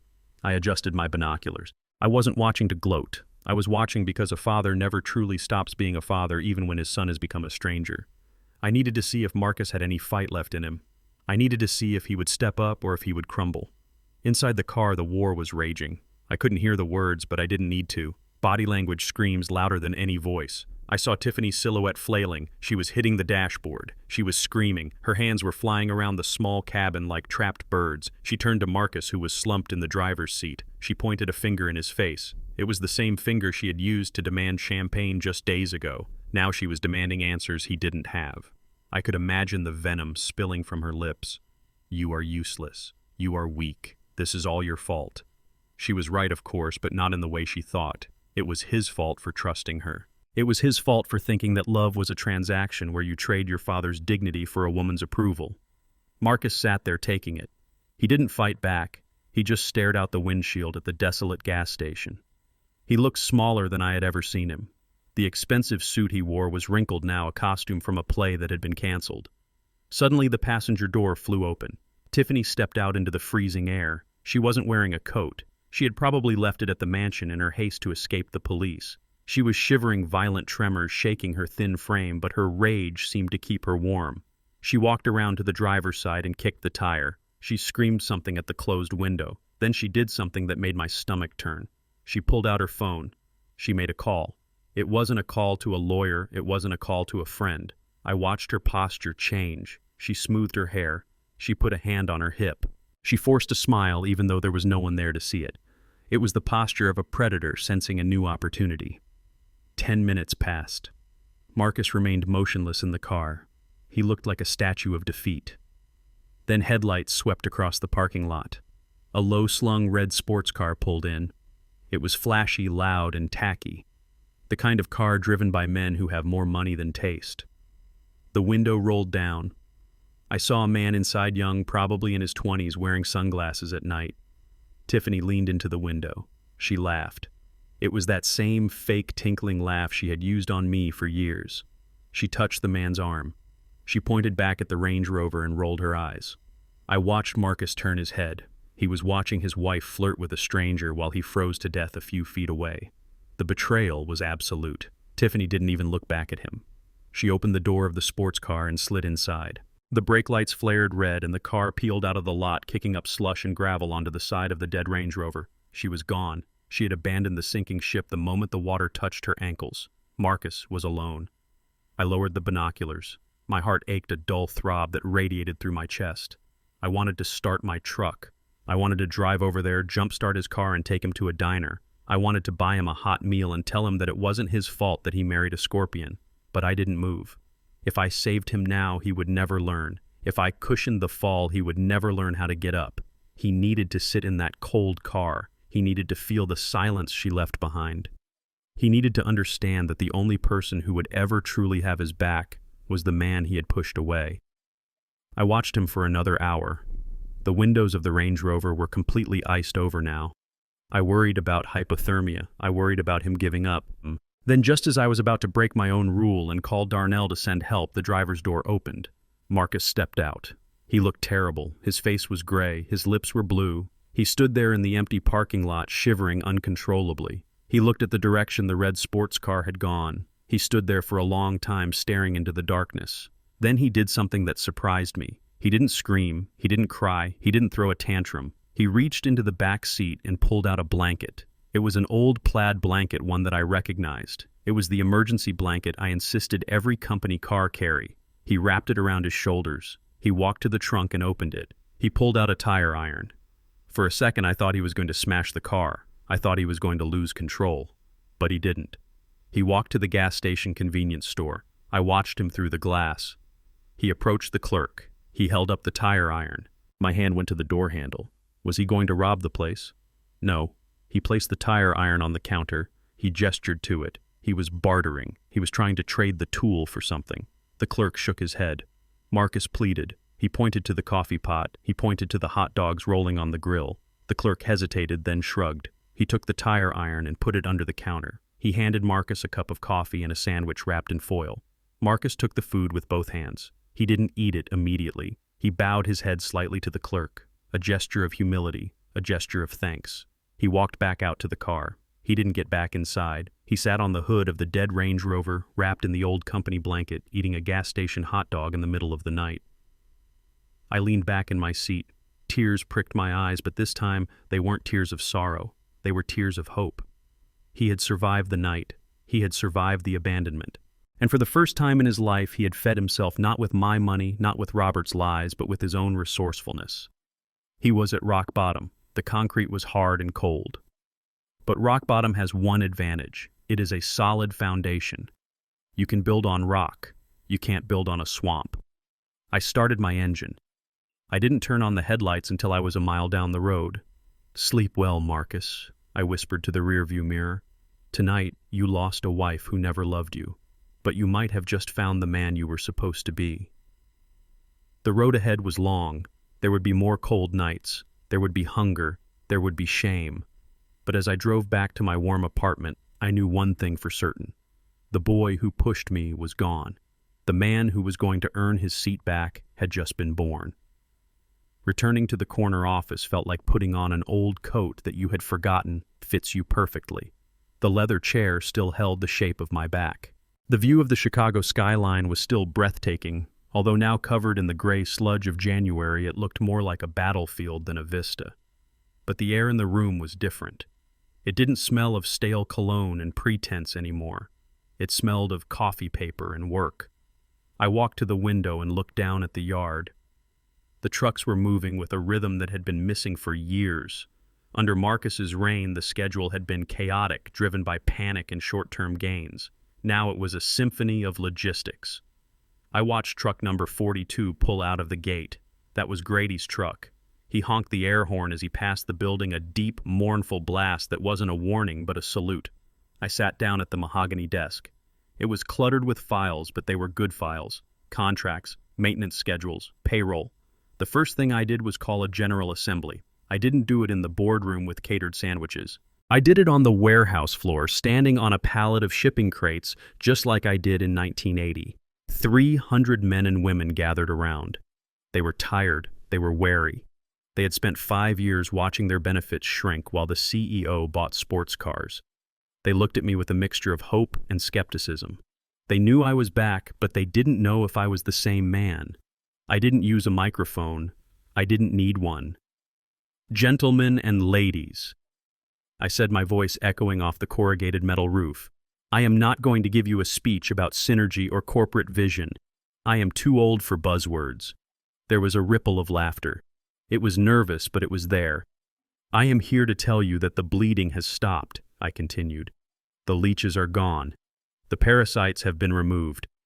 I looked at Grady standing in the front row with his arms crossed. For the last 5 years you have been told that there was no money for raises. You were told that the cost of fuel was eating our profits. You were told that you had to do more with less. I paused, letting the silence hang heavy in the cold air. That was a lie. The money wasn't being eaten by fuel. It was being eaten by greed. It was being spent on parties you weren't invited to and houses you will never live in.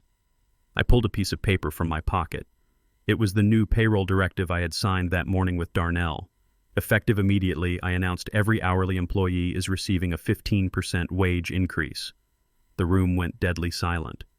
They couldn't believe it. 15% was unheard of in this economy. And I added, raising my voice to cut through the shock. We are reinstating the full medical benefits package that was cut 2 years ago. And the pension matching.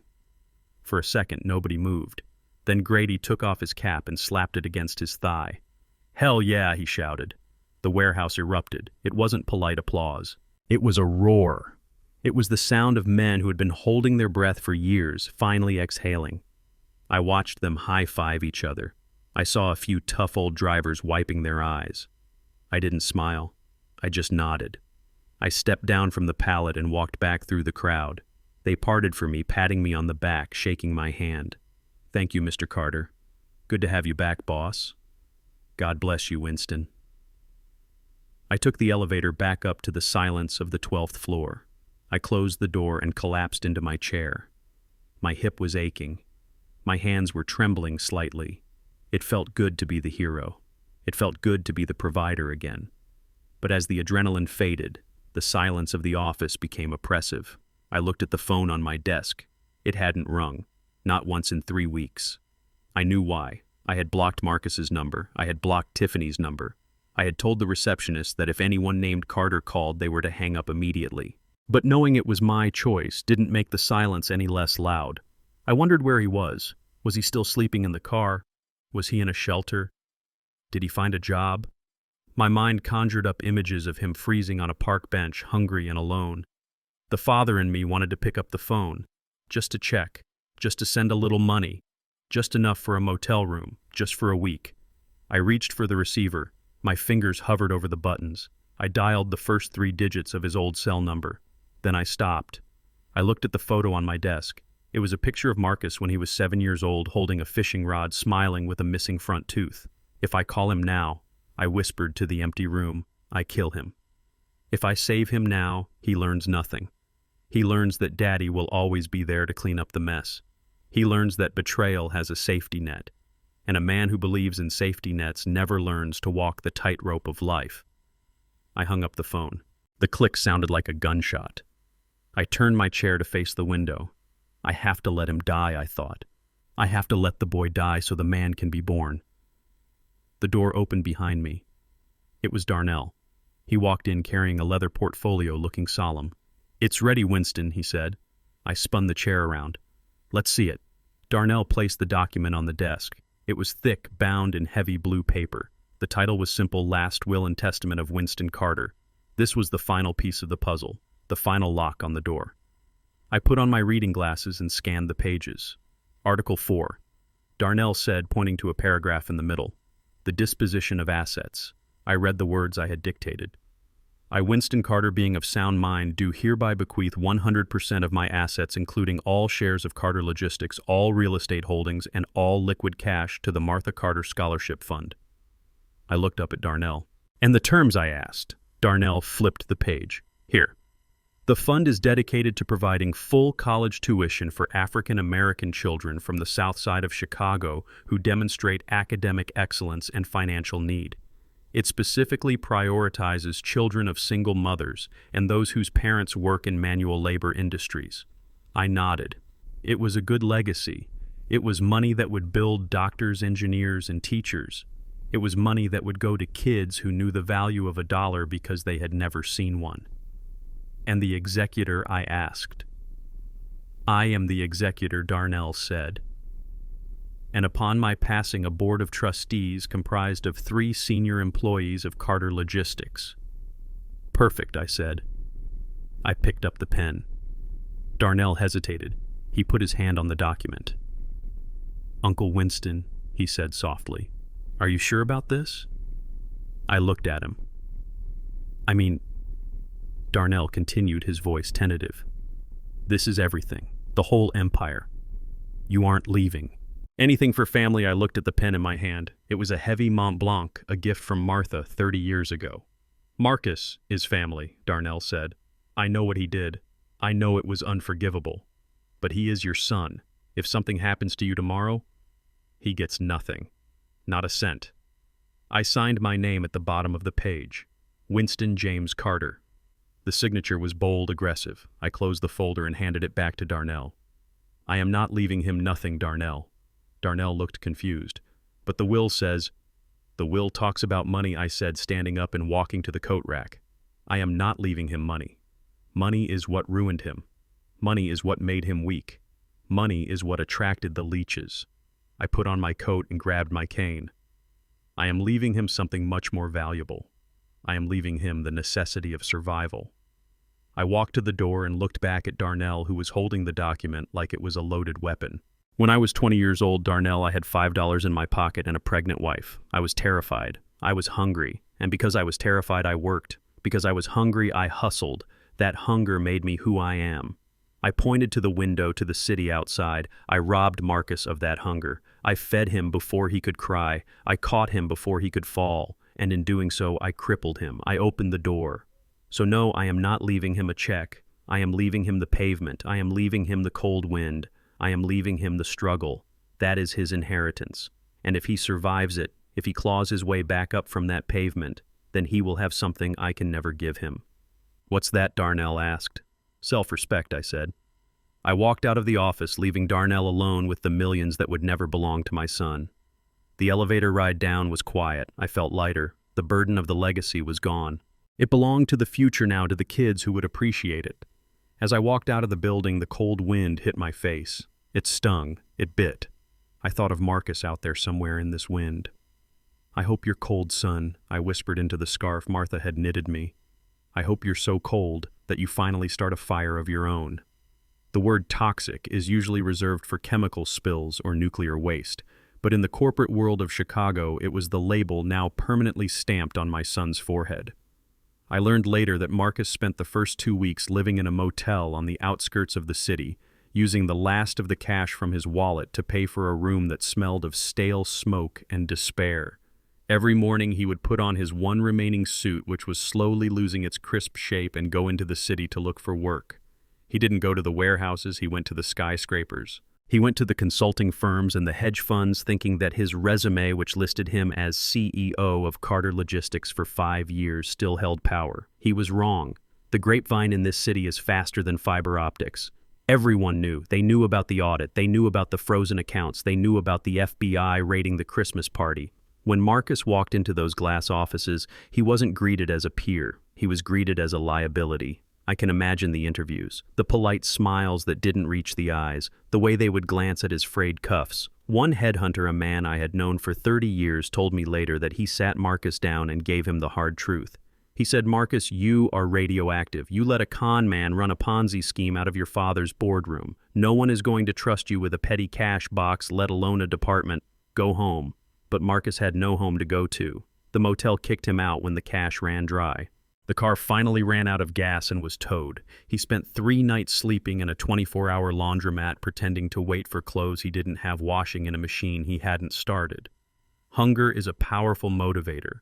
It strips away pride layer by layer until you are left with only the animal instinct to survive. And when his stomach cramped so hard he couldn't stand up. Marcus finally stopped looking up at the skyscrapers and started looking down at the pavement. He found himself at the gates of Miller Transport. They were my biggest competitor, a massive logistics firm on the west side.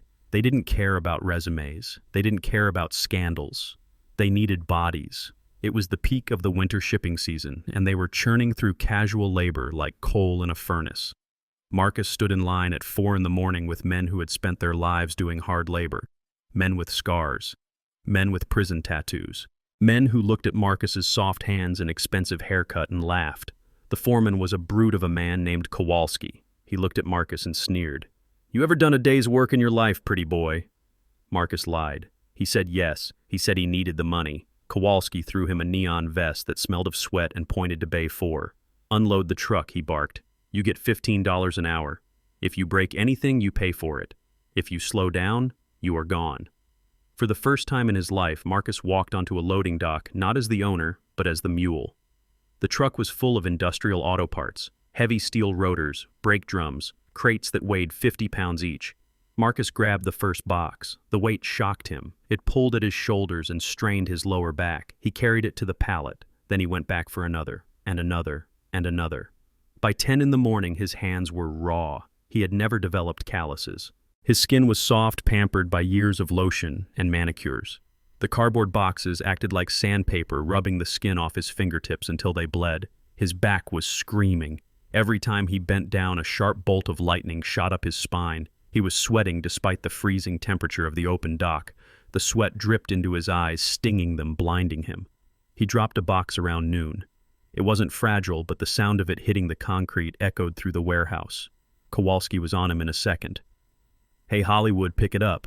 You think you are too good to bend over? You think this is a game? Lift with your legs, not your back, you idiot." Marcus picked it up. He didn't argue. He didn't say, "Do you know who I am?" He couldn't. He was nobody. He was just a pair of hands, a back, and a heartbeat. Lunch break came at 1 o'clock. The other workers gathered in the break room, opening lunch boxes filled with sandwiches made by wives or mothers. Marcus had nothing. He had no money for the vending machine. He sat in the corner on a plastic chair, nursing a cup of tap water, his stomach growling loud enough for the men nearby to hear. An older worker, a man with gray hair and eyes that looked suspiciously like mine, tossed an apple onto Marcus's lap. "Eat up, kid," the man said. "You look like you're going to pass out." Marcus didn't reject it. He ate that apple like it was a steak dinner. He ate the core. He ate the seeds. As he chewed, he looked around the room. He saw the tired faces of the men. He saw the way they rubbed their sore shoulders. He saw the dirt under their fingernails. And suddenly, a memory hit him. He remembered me coming home when he was a child. He remembered running to hug me and my clothes smelling exactly like this break room. Diesel, dust, sweat. He remembered how I would groan when I sat down in my recliner. He used to think I was just old. He used to think I was gross. He didn't want to touch my hands because they were rough. Now, looking at his own bleeding hands, he understood. He realized that the mansion, the private schools, the cars, the suits, every single thing he had ever owned had been bought with this pain. I had carried boxes so he wouldn't have to. I had frozen on docks so he could be warm. And how had he repaid me? He had called me embarrassing. He had pushed me down. The break room had a small television mounted in the corner. It was usually tuned to sports, but today it was on the local news channel. The volume was low, but the image caught Marcus's eye. It was a live broadcast from the Chicago Business Gala. A banner across the bottom of the screen read Entrepreneur of the Year. And there I was. I was standing at a podium wearing a tuxedo holding a crystal trophy. I looked strong. I looked dignified. The camera zoomed in on my face as I gave my acceptance speech. Marcus stood up and walked closer to the TV. The other men quieted down, watching the screen. "That's Winston Carter," one of the workers said. "That man is a legend. He just took his company back from some thieves and gave everyone a raise." "Good man." Marcus stared at the screen. He watched me speak. "This award doesn't belong to me," I was saying on the television. "It belongs to the men and women who wake up at 4 a.m. to move this country. It belongs to the people with dirt under their fingernails and aches in their backs. I built my company on the belief that there is no shame in hard work, only honor. A man who thinks he is too good to sweat is a man who has forgotten where he comes from. I watched myself on the screen lift the trophy. I dedicate this to the future, I said, to the hope that the next generation learns that you cannot inherit respect.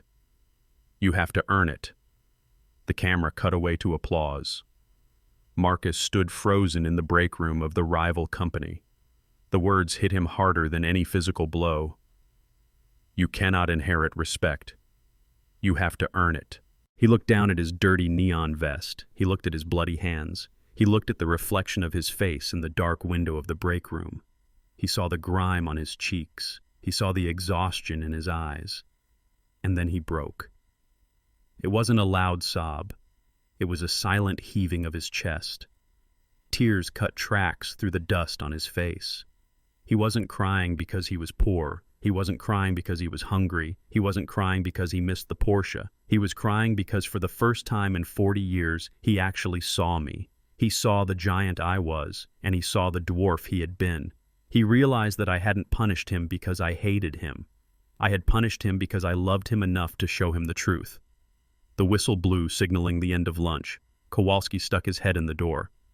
Let's go, ladies, back to work. Those trucks aren't going to load themselves. Marcus wiped his face with his sleeve. He sniffed loudly. He took a deep breath. He didn't run out the back door. He didn't quit. He turned to the older man who had given him the apple. Thanks, he whispered. Then he walked back out onto the dock.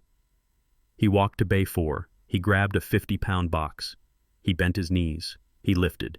It was heavy. It hurt. But as he walked toward the truck, he held his head up a little higher. He wasn't the CEO of Carter Logistics anymore. He was just a man moving a box. But for the first time in his life, he was earning his place in the world. And that box felt lighter than the crown he used to wear. Time heals all wounds, they say, but that is a lie. Time just builds scar tissue. It covers the wound with thick, tough skin so you don't feel the pain as sharply, but the nerve endings are still there, buried deep, waiting for a touch to set them on fire again. 6 months had passed since the night of the eviction. 6 months since the police lights faded from my driveway. 6 months since I had spoken to my son. Summer had arrived in Chicago, bringing with it a humidity that stuck to your skin like a wet wool blanket. The city was sweating. I was sweating too, but it wasn't from the heat. I was at the Miller Transport Hub on the west side. It was a massive, sprawling complex of concrete and corrugated steel where 50,000 packages moved every hour. I wasn't there to reminisce. I was there to buy them out. Miller was retiring, and he wanted to sell his routes to the only man he trusted to treat his drivers right. Me. We were walking the floor, Miller and I. He was talking about efficiency rates and fuel costs, but I was barely listening. I was looking at the men.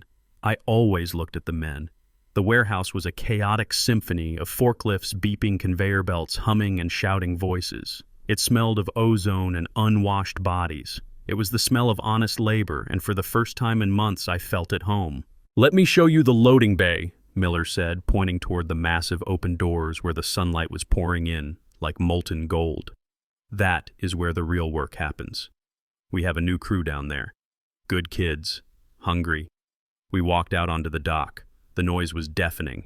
Semis were backing up, air brakes hissing. Men were running back and forth with hand trucks, their shirts soaked through with sweat. And then I saw him. At first, my brain refused to process the image.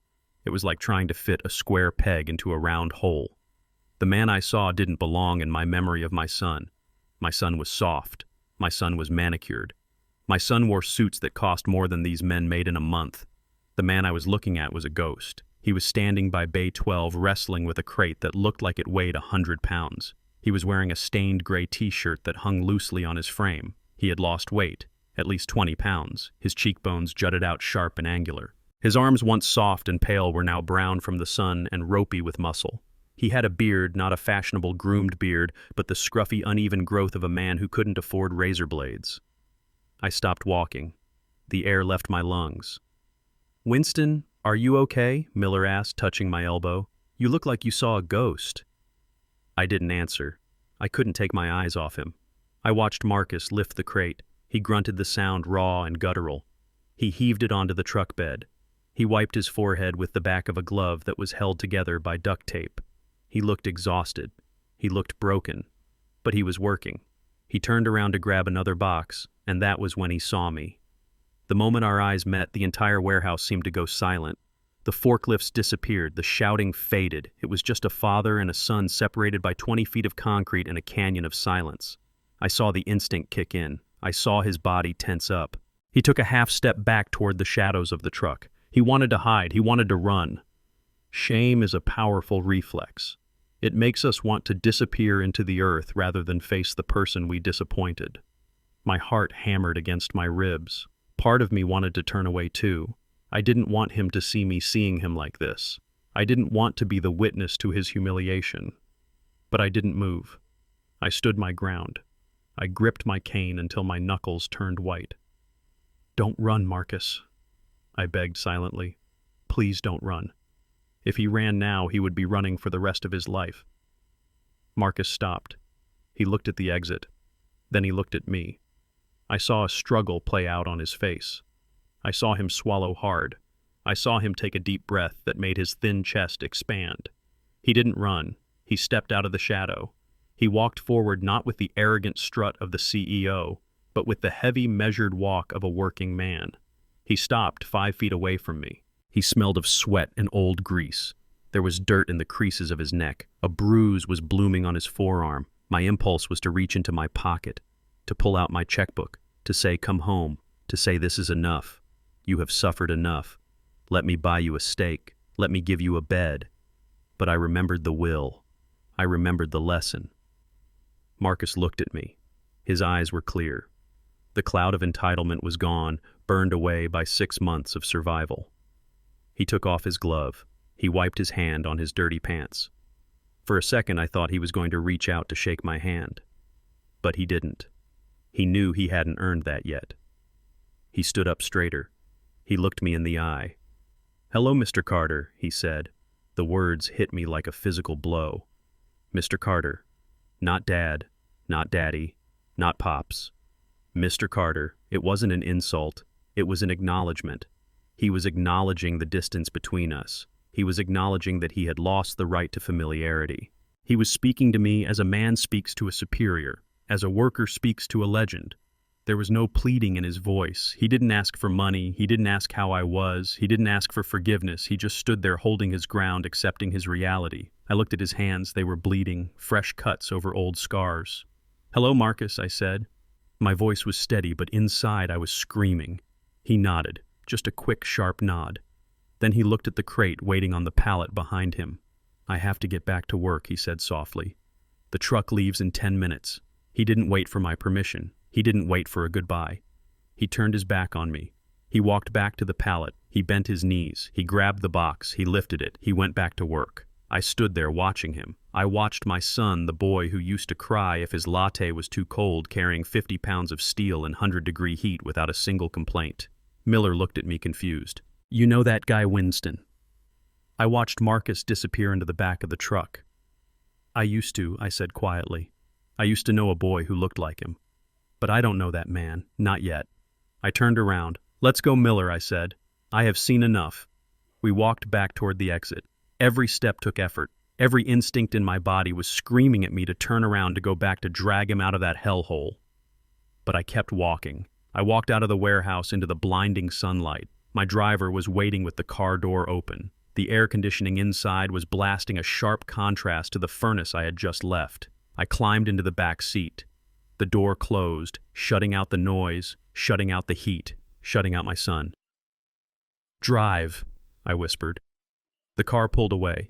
I didn't look back. I couldn't. I stared at the leather seat in front of me.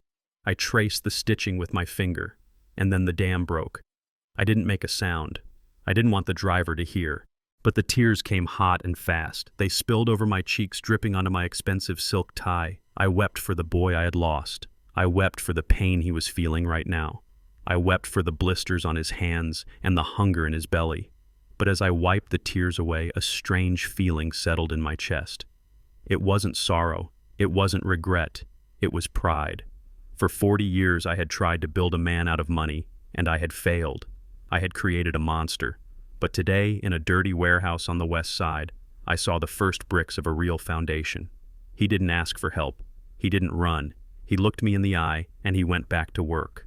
I took a deep breath, inhaling the scent of the leather interior. "He is going to make it," I whispered to myself. It is going to take years. It is going to hurt. He might never be rich again. He might never sit at the head of a boardroom table again. But he stood up. My driver glanced in the rearview mirror. "Are you all right, sir?" I pulled a handkerchief from my pocket and wiped my eyes. I sat up straight. I buttoned my jacket. "I am better than all right," I said, my voice strong again. I looked out the window at the passing city. My son just grew up today. I closed my eyes and let the car carry me home. I was alone, but for the first time in 6 months I wasn't worried. Marcus was in hell, but he was walking through it on his own 2 feet, and that was all a father could ever ask for. They say that a desperate animal is the most dangerous kind, but I have always found that a desperate liar is the most pathetic. It was a Tuesday afternoon in late August. The summer storms were rolling in off Lake Michigan, turning the sky a bruised purple and lashing rain against the glass walls of my office. I was reviewing the quarterly projections, which for the first time in 5 years were actually green. The company was healthy, the drivers were happy, but the silence in my personal life was still a void that no amount of profit could fill. My secretary buzzed me. Her voice was hesitant. "Mr. Carter, there is a woman here to see you. She says it is an emergency. She says she is family." I knew who it was before I even pressed the button to let her in. There was only one person audacious enough to claim family ties after trying to destroy the family name. "Send her in," I said. The door opened and Tiffany Sterling walked in, or at least a version of her. The Tiffany I knew was a creature of high polish and sharp edges. She was all hairspray designer silk and disdain.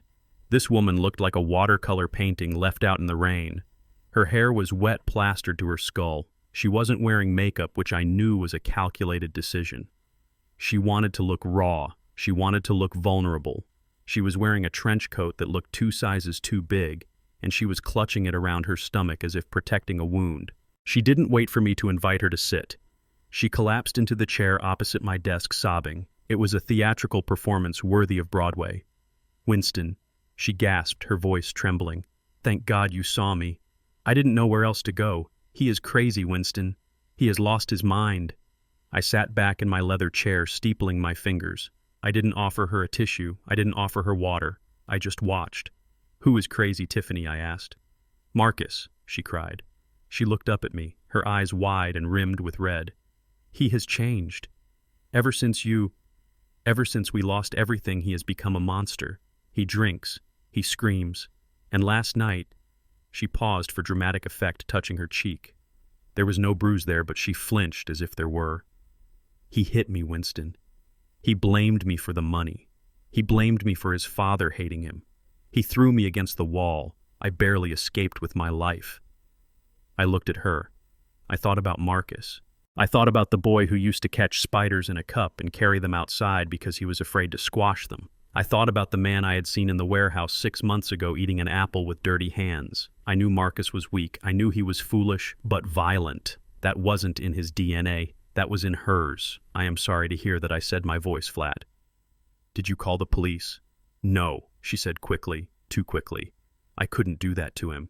He is still your son. I didn't want to ruin his life any more than it is already ruined. I just want to be safe. I want to be with family." She leaned forward, reaching across the desk to take my hand. I pulled it back before she could touch me. "We need help, Winston," she pleaded. "Not for me, I don't care about me, but for the baby."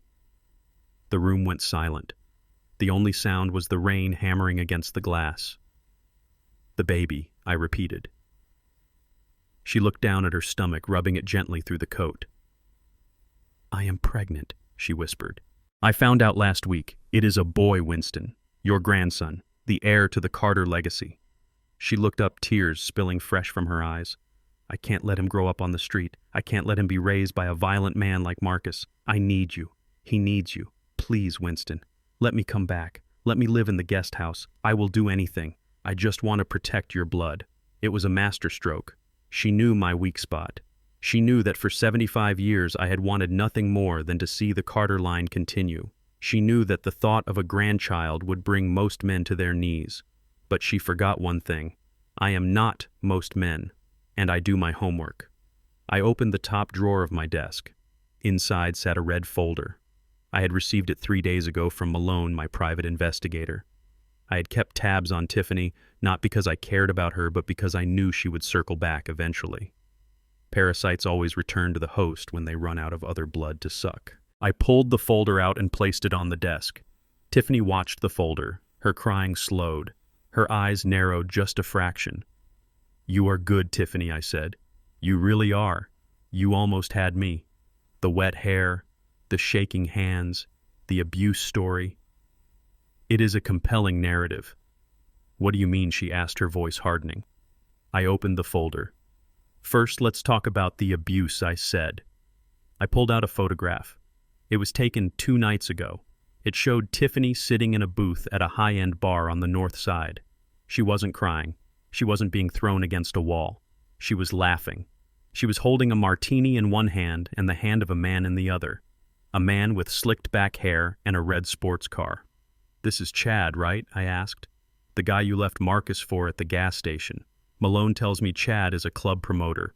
Not exactly a billionaire, but he has a nice apartment. Or he did until he kicked you out yesterday morning because you maxed out his credit card." Tiffany's face went pale. That is an old photo. "It is dated Tuesday," I said, pointing to the timestamp. "You weren't with Marcus last night, Tiffany. You haven't seen Marcus in 6 months.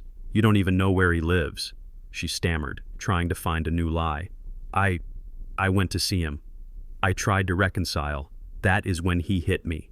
I pulled out another paper. It was an affidavit from the foreman at Miller Transport. "Marcus was pulling a double shift last night," I said. "From 6 p.m. to 6 a.m.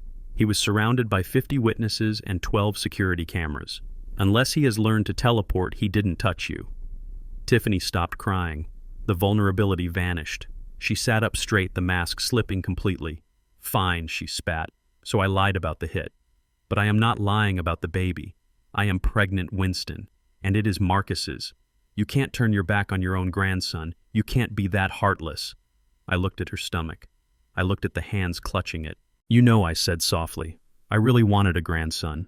I used to dream about teaching him how to fish, how to drive a truck, how to be a man." I pulled out the final document from the folder. It was a medical record. It wasn't recent. It was dated 4 years ago from a private clinic in Miami. It was obtained legally through the company insurance audit since Tiffany had been on my policy at the time. "But there is a problem with your story, Tiffany." I slid the paper across the desk. She looked down. She read the header. Her eyes widened in horror. "Tubal ligation procedure," she whispered, reading the words she thought were buried forever. "You had your tubes tied 4 years ago," I said. "You told Marcus you were trying to get pregnant. You let him buy ovulation kits. You let him cry when the tests came back negative month after month. You let him think it was his fault. You let him think he was the one failing the family." I stood up. My rage was a cold, hard knot in my chest. "You never wanted children. You hated them. You just wanted the security of being the mother of the heir. But you made sure it would never happen." Tiffany stared at the paper. Her hands dropped from her stomach. The imaginary baby was gone. The leverage was gone. "You investigated my medical history," she hissed. "That is illegal." "It is a company audit," I said calmly. "You were an employee dependent, and fraud is a serious offense." I leaned over the desk. "You came in here and lied about domestic violence. You lied about a child. You tried to use an unborn baby that doesn't exist as a bargaining chip to get back into my wallet." I walked to the window and looked out at the rain. "I have met bad men in my life, Tiffany. I have met killers. I have met thieves. But you are something else. You are hollow. There is nothing inside you but hunger." I turned back to her. "Get out." She stood up. She wasn't the wet rat anymore. She was a viper cornered. "You think you are so high and mighty," she screamed. "You think Marcus is going to come back to you. He won't. He is a loser. He is working like a dog. He will die in that warehouse, and it will be your fault." I walked to the door and held it open. "Maybe," I said, "but at least he will die a man. You will die exactly as you are. A lie in a wet coat." She grabbed her purse. She marched toward the door, her heels clicking on the hardwood floor. She stopped right in front of me. Her eyes were full of hate. "I will find a lawyer," she threatened. I smiled. "Go ahead. Call one. Call the police while you are at it. I have the fraud evidence right here. I would love to see you explain to a judge why you faked a pregnancy to extort a senior citizen." She faltered. She knew she had lost. She walked out into the hallway. And Tiffany, I called after her. She stopped, but didn't turn around. Don't go looking for Marcus. If you go near him, if you try to drag him back into your web, I won't just freeze your accounts. I will expose everything. The medical records, the affairs, the theft. I will make sure the whole of Chicago knows exactly who Tiffany Sterling is. She didn't answer. She walked to the elevator and pressed the button repeatedly. I watched the doors close on her. I walked back to my desk. I picked up the red folder and put it back in the drawer. I locked it. I sat down and looked at the empty chair where she had sat. I felt a wave of nausea pass over me, the cruelty of it, to invent a life just to save your own lifestyle. I picked up the phone. I dialed security. "This is Carter," I said. "Revoke Tiffany Sterling's guest clearance. Permanently. If she sets foot in the lobby again, call the police for trespassing." I hung up. I looked at the quarterly projections again. The numbers were black and white, clean, logical. Life was messy. People were messy. But the trash had finally been taken out. I thought about Marcus again. I wondered if he knew about the baby lie. I wondered if he knew she was barren. I wouldn't tell him. Not yet. That was a pain he didn't need right now. Let him mourn the marriage. Don't let him mourn a child that never was. I turned my chair to the window, watching the storm rage over the city. "You are safe now, son," I whispered. "The witch is gone. Keep lifting those boxes. Keep climbing. I am waiting at the top. The calendar on my wall is just paper and ink, but sometimes it feels like a countdown clock. It had been exactly 365 days since the night of the push. One full trip around the sun. The seasons had changed from the brutal gray of winter to the humid sweat of summer and back to the biting cold of December. Chicago was once again wrapping itself in ice, preparing to freeze the weak and test the strong. I sat in my study, the same room where Robert Sterling had been arrested. The fireplace was crackling, but this time there was no party. There were no leeches drinking my champagne. It was just me and the silence. But it was a good silence. It was the silence of a house that had been purged of infection. Darnell stopped by on his way home to drop off the weekly reports.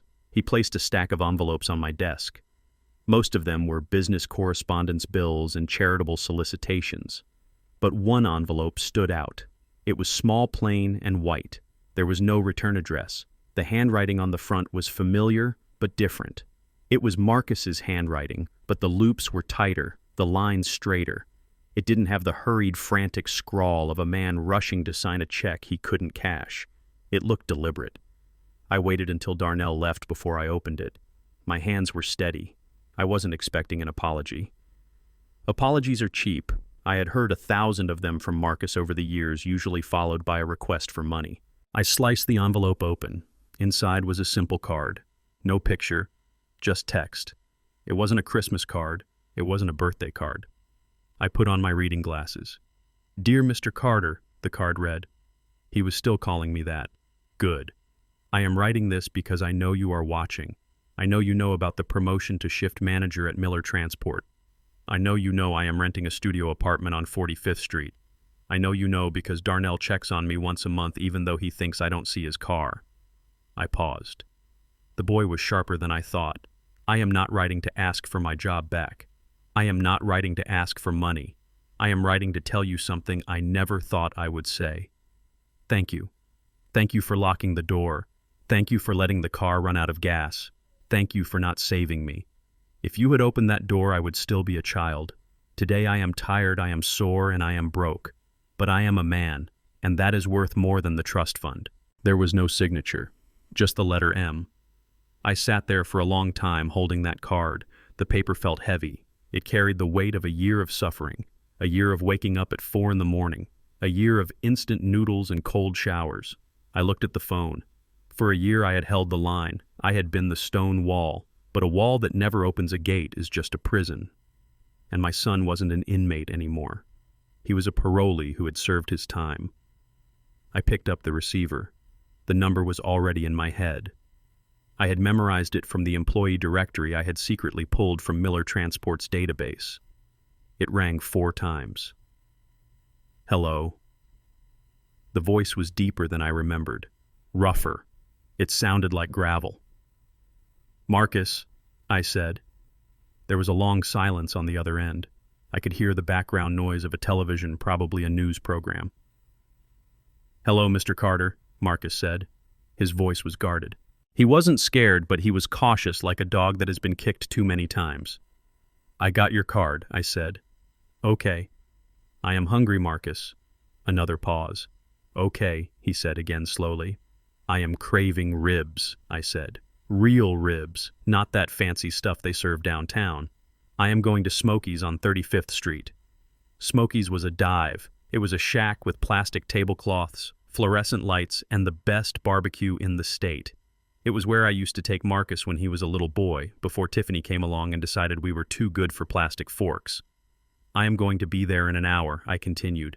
I hate eating alone. I held my breath. This was the test. If he asked for a ride, I would hang up. If he asked if I was paying, I would hang up. I get off shift in 40 minutes, Marcus said. I can meet you there, but I only have an hour. I have to be up early tomorrow. See you there, I said. I hung up. My heart was beating a little faster. I didn't take the Bentley. I took the old pickup truck. The one that smelled of oil and old leather. I drove through the snow, the city lights blurring past me. When I pulled into the parking lot of Smokey's, I saw him. He was leaning against a beat-up Honda Civic. It was 10 years old, rusted around the wheel wells. It was the kind of car a shift manager could afford. He was wearing a heavy Carhartt jacket and work boots. He had a beard thick and dark, keeping his face warm. He looked older. The softness around his jaw was gone, replaced by hard angles. I parked and got out. We stood there in the parking lot, the snow falling between us. He didn't run to hug me. He didn't smile. He just nodded. Mr. Carter. Marcus. We walked inside. The smell of hickory smoke and vinegar hit us. It was the smell of the past. We sat in a booth near the back. The vinyl seat was cracked, held together with duct tape. The waitress came over. She was a heavy-set woman who had worked there for 30 years. She recognized me immediately. Well, look who it is, Big Winston, she boomed, pouring coffee into thick ceramic mugs. And little Marcus. Lord child, you have grown. You look like you have been wrestling bears. Marcus cracked a small smile. Just boxes, Martha. Just boxes. We ordered 2 slabs of ribs, coleslaw, cornbread. When the food came, we didn't talk. We ate. We ate with our hands getting sauce on our fingers. It was primal. It was honest. Finally wiping his hands on a paper napkin, Marcus looked at me. So he said, "How is business?" "It is good," I said. "Margins are up. We expanded the fleet." I heard, Marcus said. "I heard you bought out the Miller routes. That means technically I work for you again." Indirectly. Technically, I nodded. "But Miller runs his own shop. I don't interfere with personnel," good Marcus said, taking a sip of his coffee. "Because I earned that shift manager spot. I didn't get it because of my last name.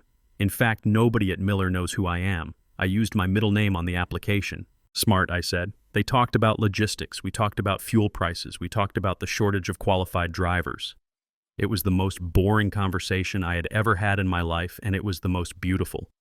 We didn't talk about Tiffany. We didn't talk about Robert Sterling rotting in a federal prison. We didn't talk about the mansion or the cars or the millions of dollars sitting in the trust fund.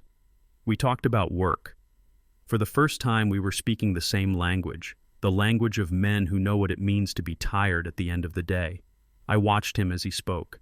I saw the way his eyes lit up when he talked about optimizing the loading schedule. He had a mind for this business, he always did. He just never had the respect for it. Now he had both. The waitress brought the check. She placed it in the middle of the table. My hand twitched. Habit. For 40 years I had picked up every check.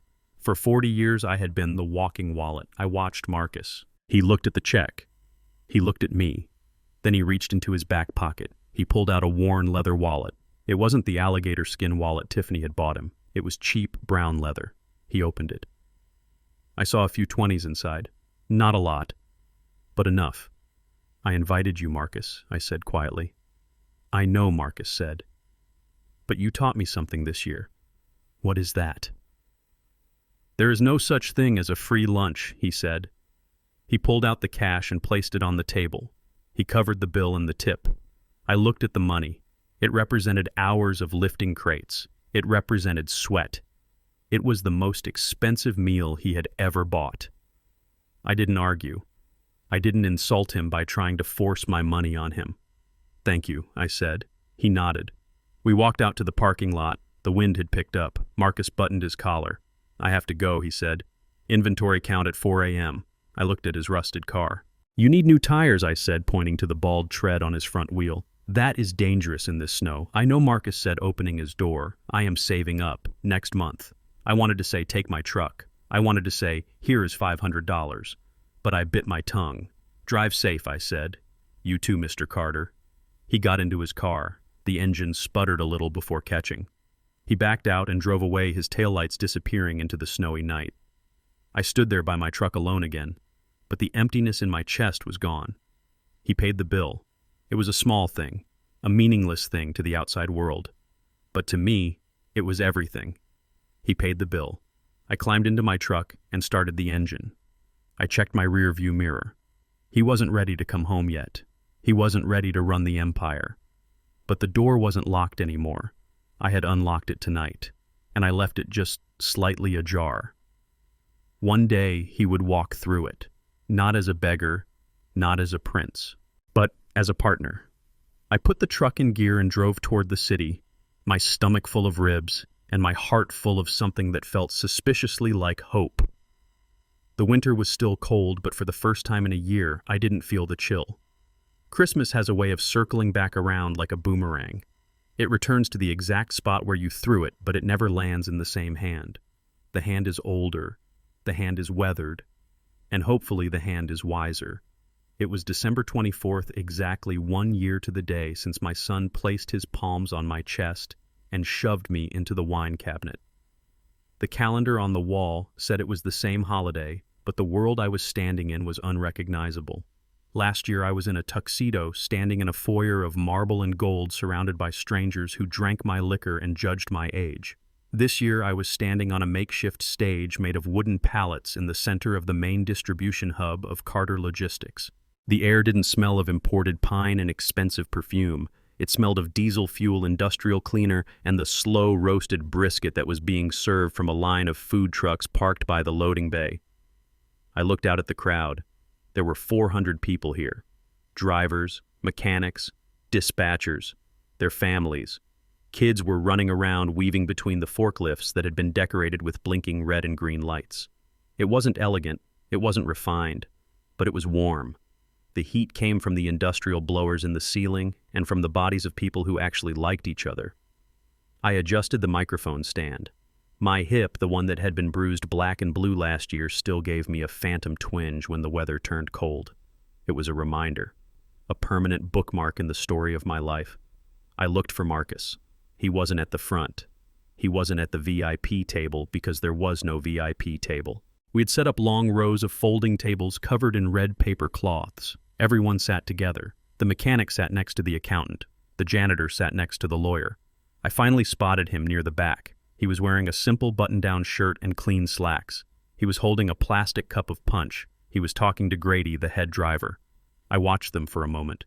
Grady was laughing, slapping Marcus on the back. Marcus was smiling. It wasn't the practiced, shark-like smile of the CEO he used to be. It was a genuine, shy smile.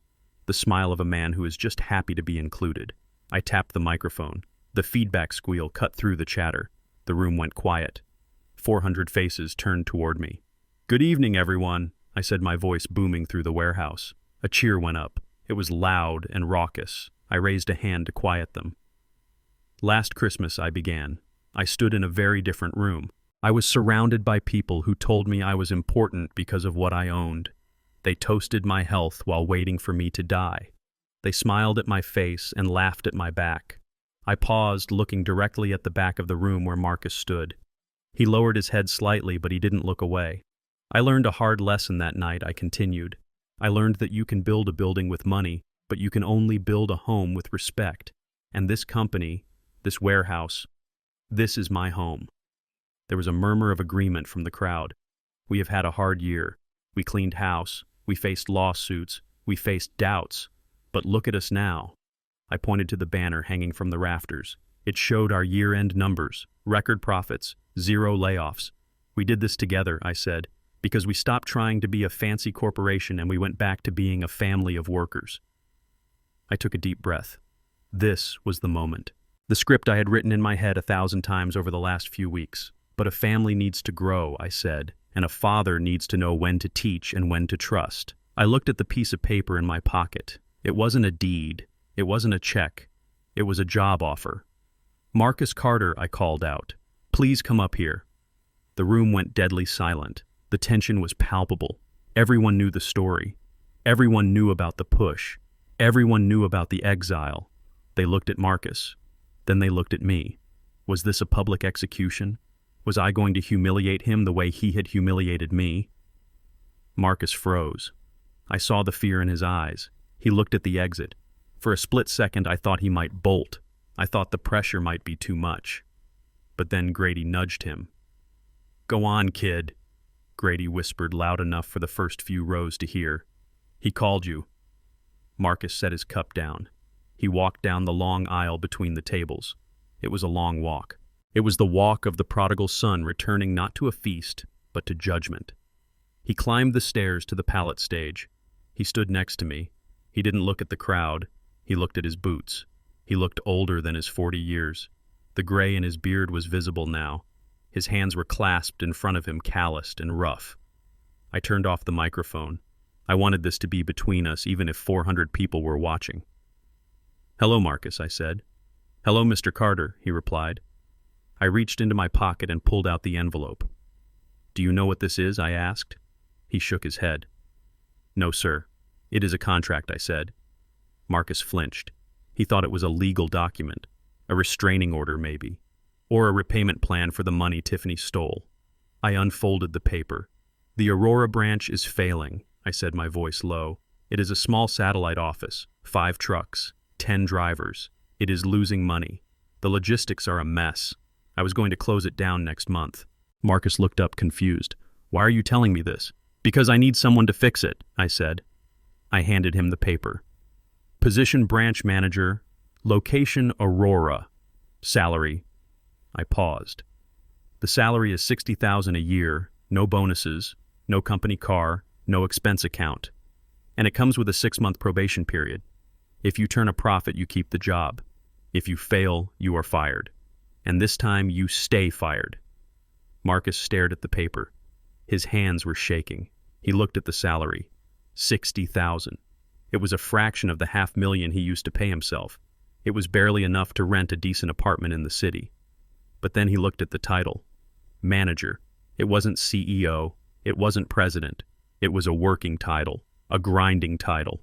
He looked at me. His eyes were swimming with tears.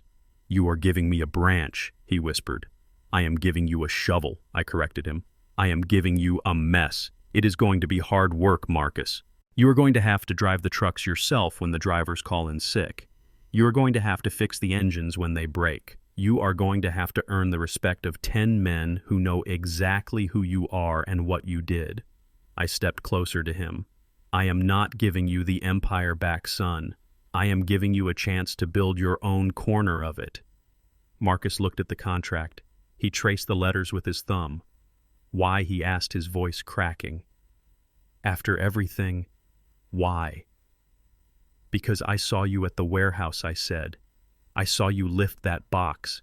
And for the first time in my life, I didn't see a rich kid playing dress-up. I saw a Carter." Tears spilled over his cheeks. He didn't wipe them away. He didn't care who saw. "I won't let you down," he said. His voice was fierce. "I swear to you, I will turn that branch around. I will make it the best satellite we have." "I know you will," I said. I held out a pen. "Sign it." He took the pen. He didn't hesitate. He pressed the paper against the microphone stand and signed his name.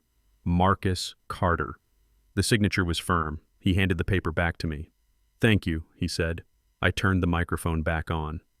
"Ladies and gentlemen," I announced, "I want you to meet the new probationary manager of the Aurora branch. He has a lot of work to do, so don't go easy on him." There was a pause. Then Grady started clapping, then the mechanics, then the whole room. It wasn't the polite golf clap of the country club. It was the heavy rhythmic applause of working men acknowledging one of their own. Marcus stood there stunned, soaking it in. He looked at me. "Go on," I said. "Go celebrate. You start Monday." He nodded. He walked down the stairs. But before he disappeared into the crowd, he stopped. He looked back at me. He didn't wave. He just touched his hand to his heart. I watched him rejoin the drivers. I watched them slap him on the back. I watched him smile. The party continued. The music started up, a local blues band playing Christmas carols with a heavy bass line. I walked down from the stage. My legs were tired.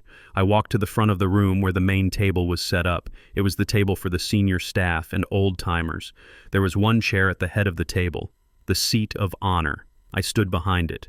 My mind flashed back to the mansion, the velvet chair, the Persian rug, the way Robert Sterling had sat there like a king while I bled on the floor. That seat had been the cause of all the pain. It was the symbol of power, and power is a dangerous drug. I looked at the empty chair. I could sit there. I was the owner. I was the savior. It was my right. But tonight I didn't want to be the king. I just wanted to be a father. I looked around the table. Sitting near the end was old Joe, the security guard who had let me into the yard when everyone else had locked me out. He was eating his brisket quietly, his uniform cap resting on his knee. He was 80 years old. He had arthritis in both knees, but he never missed a shift. "Joe," I called out. He looked up startled. "Yes, Mr. Carter?" "Come here," I said. He limped over, looking worried. "Did I do something wrong, boss?" "No, Joe," I said. I pulled out the chair at the head of the table. "I want you to sit here." Joe's eyes went wide. "Oh, no, sir. That is your seat. That is the boss's seat. I can't sit there." "It is just a chair, Joe," I said, "and tonight it belongs to the man who has been with this company the longest. It belongs to loyalty." I gently pushed him toward the seat. "Sit down, Joe. That is an order." He sat down slowly, looking around nervously. He sank into the chair. He looked small in it, but he looked dignified. I walked to the side of the table and pulled up a metal folding chair. I placed it next to Joe. I sat down. I looked at the room. I saw Marcus laughing in the back. I saw the families eating. I saw the snow falling gently outside the warehouse windows. I picked up my plastic cup of punch. "Merry Christmas, Joe," I said. "Merry Christmas, Mr. Carter," he replied, his eyes shining. I took a sip. It was sugary and cheap. But as I looked at my son building a life and my employees sharing a meal, it tasted better than any vintage wine I had ever shattered on a marble floor. The seat was filled. The table was full. And for the first time in a long time, so was I. 5 years have passed since the night I was pushed into a wine cabinet by my own son. 5 years is a long time in the life of a man who is pushing 80. My hair has turned completely white now, matching the snow that falls on Chicago every winter. My hip still aches when it rains, a permanent reminder of the physical and emotional bruise that started this entire journey. But as I sit here on the porch of my small cottage overlooking the lake, not a mansion but a home I bought with cash, I can honestly say that I have never been happier. The silence that used to terrify me has become my friend.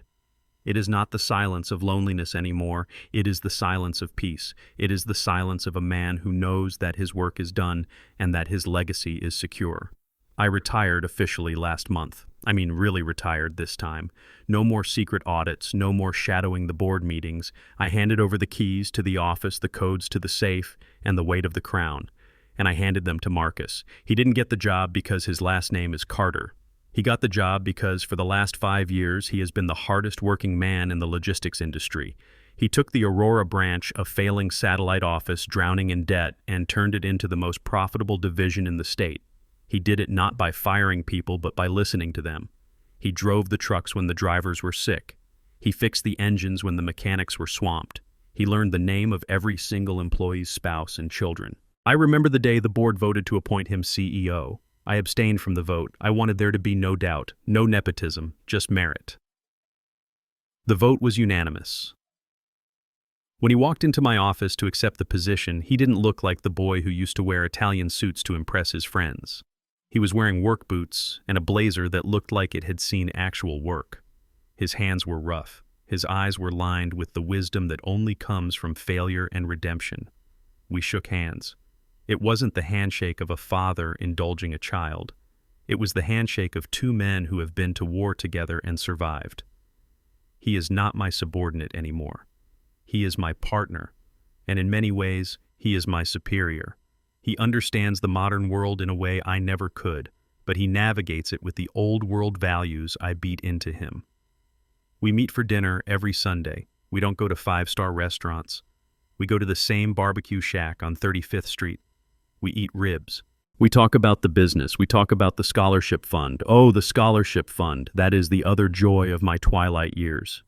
The Martha Carter Scholarship Fund has sent 50 kids to college so far. 50 young men and women from the South Side who had nothing but grit and a dream. Last week was the graduation ceremony for our first class of scholars. Marcus stood next to me on the stage. I watched him shake the hands of those young graduates. I saw him tear up when a young girl who is now an engineer thanked him for giving her a chance. I looked at my son and I realized that the parasite was gone. The entitlement was gone. The hole inside him that he used to try to fill with money and Tiffany's approval had been filled with purpose. We don't talk about Tiffany much. She is a ghost of a past life. I heard she moved to New York looking for another wealthy host. I heard she is still chasing the illusion of happiness in department stores and cocktail parties. I don't wish her ill, I just don't think about her at all. As for Robert Sterling, he died in a federal prison hospital 2 years ago alone and penniless. His legacy was a cautionary tale. My legacy is standing next to me. People ask me sometimes if I regret it. They ask if I regret the harshness. They ask if I regret the eviction, the public humiliation, the years of estrangement. They say, Winston, wasn't it too cruel? Couldn't you have been gentler? And I look them in the eye and I say, no. Surgery is painful. Cutting out a tumor involves blood and scars. But if you don't cut it out, the patient dies. If I had been gentle, Marcus would still be a child trapped in a man's body. He would be broke spiritually, if not financially. He would be married to a woman who despised him, pretending to be someone he wasn't. I broke his heart to save his soul. And now, when he looks at me, there is no resentment. There is only respect. Yesterday, he came by the cottage to help me fix a loose step on the porch. I told him I could hire someone, but he insisted. He got down on his knees with a drill and a hammer. I sat in my rocking chair and watched him. He looked up at me, wiping sweat from his forehead. You know, Dad, he said. I was thinking about the Christmas party, the one 5 years ago. I tensed up. We rarely spoke of that specific night. I was thinking, he continued, that it was the best thing that ever happened to me. I looked at him surprised. You pushed me into a wine cabinet, Marcus, I said dryly. It wasn't exactly a highlight reel moment. He laughed. A deep, genuine laugh. No, it wasn't. But when you locked that door, when you forced me to sit in that cold car, you gave me back my life. You stopped me from becoming Robert. You stopped me from becoming a fraud. He stood up and tested the step. It was solid. I realized something, Dad, he said, looking out at the lake. You can't inherit a seat at the table. You can sit in the chair, but if you didn't build it, you are just a guest. Now I feel like I own the chair. I smiled. You do own it, son, I said. You built it plank by plank. He walked over and kissed me on the forehead. It was a tender gesture, something he never would have done in his flashy days. I love you, Dad, he said. I love you too, Marcus. He got in his truck, a Ford F-150 just like mine, and drove away to run the empire. I sat there as the sun began to set, painting the sky in shades of purple and gold. I thought about all the parents who enable their children, who protect them from every bump in the road, who give them everything except the tools to survive. They think they are being kind, but they are really just feeding the weakness. I am old now, my time is coming to an end, but I am not afraid. I am leaving this world better than I found it. My trucks are running, my people are paid, my scholars are graduating, and my son is a man. I closed my eyes and listened to the wind in the trees. It sounded like applause. Not the polite applause of a gala, but the thunderous applause of a life well lived. We often spend our lives building castles for our children, hoping they will live like kings and queens. But in doing so, we sometimes forget to teach them how to lay the bricks themselves. My love for Marcus was blind until his betrayal opened my eyes. I realized that the greatest inheritance isn't a loaded bank account or a mansion on the hill. It's the weight of responsibility and the dignity of earning your own seat at the table. A chair given is easily taken, but a chair earned is yours forever. Respect isn't a gift, it's a debt paid daily. If this story touched your heart, please hit the like button and share it with someone who needs to hear it. And don't forget to subscribe to the channel for more stories about resilience, justice, and the power of truth. Let me know in the comments below, have you ever had to practice tough love to save someone you cared about? I read every comment, and I would love to hear your story. Until next time, keep building your own table.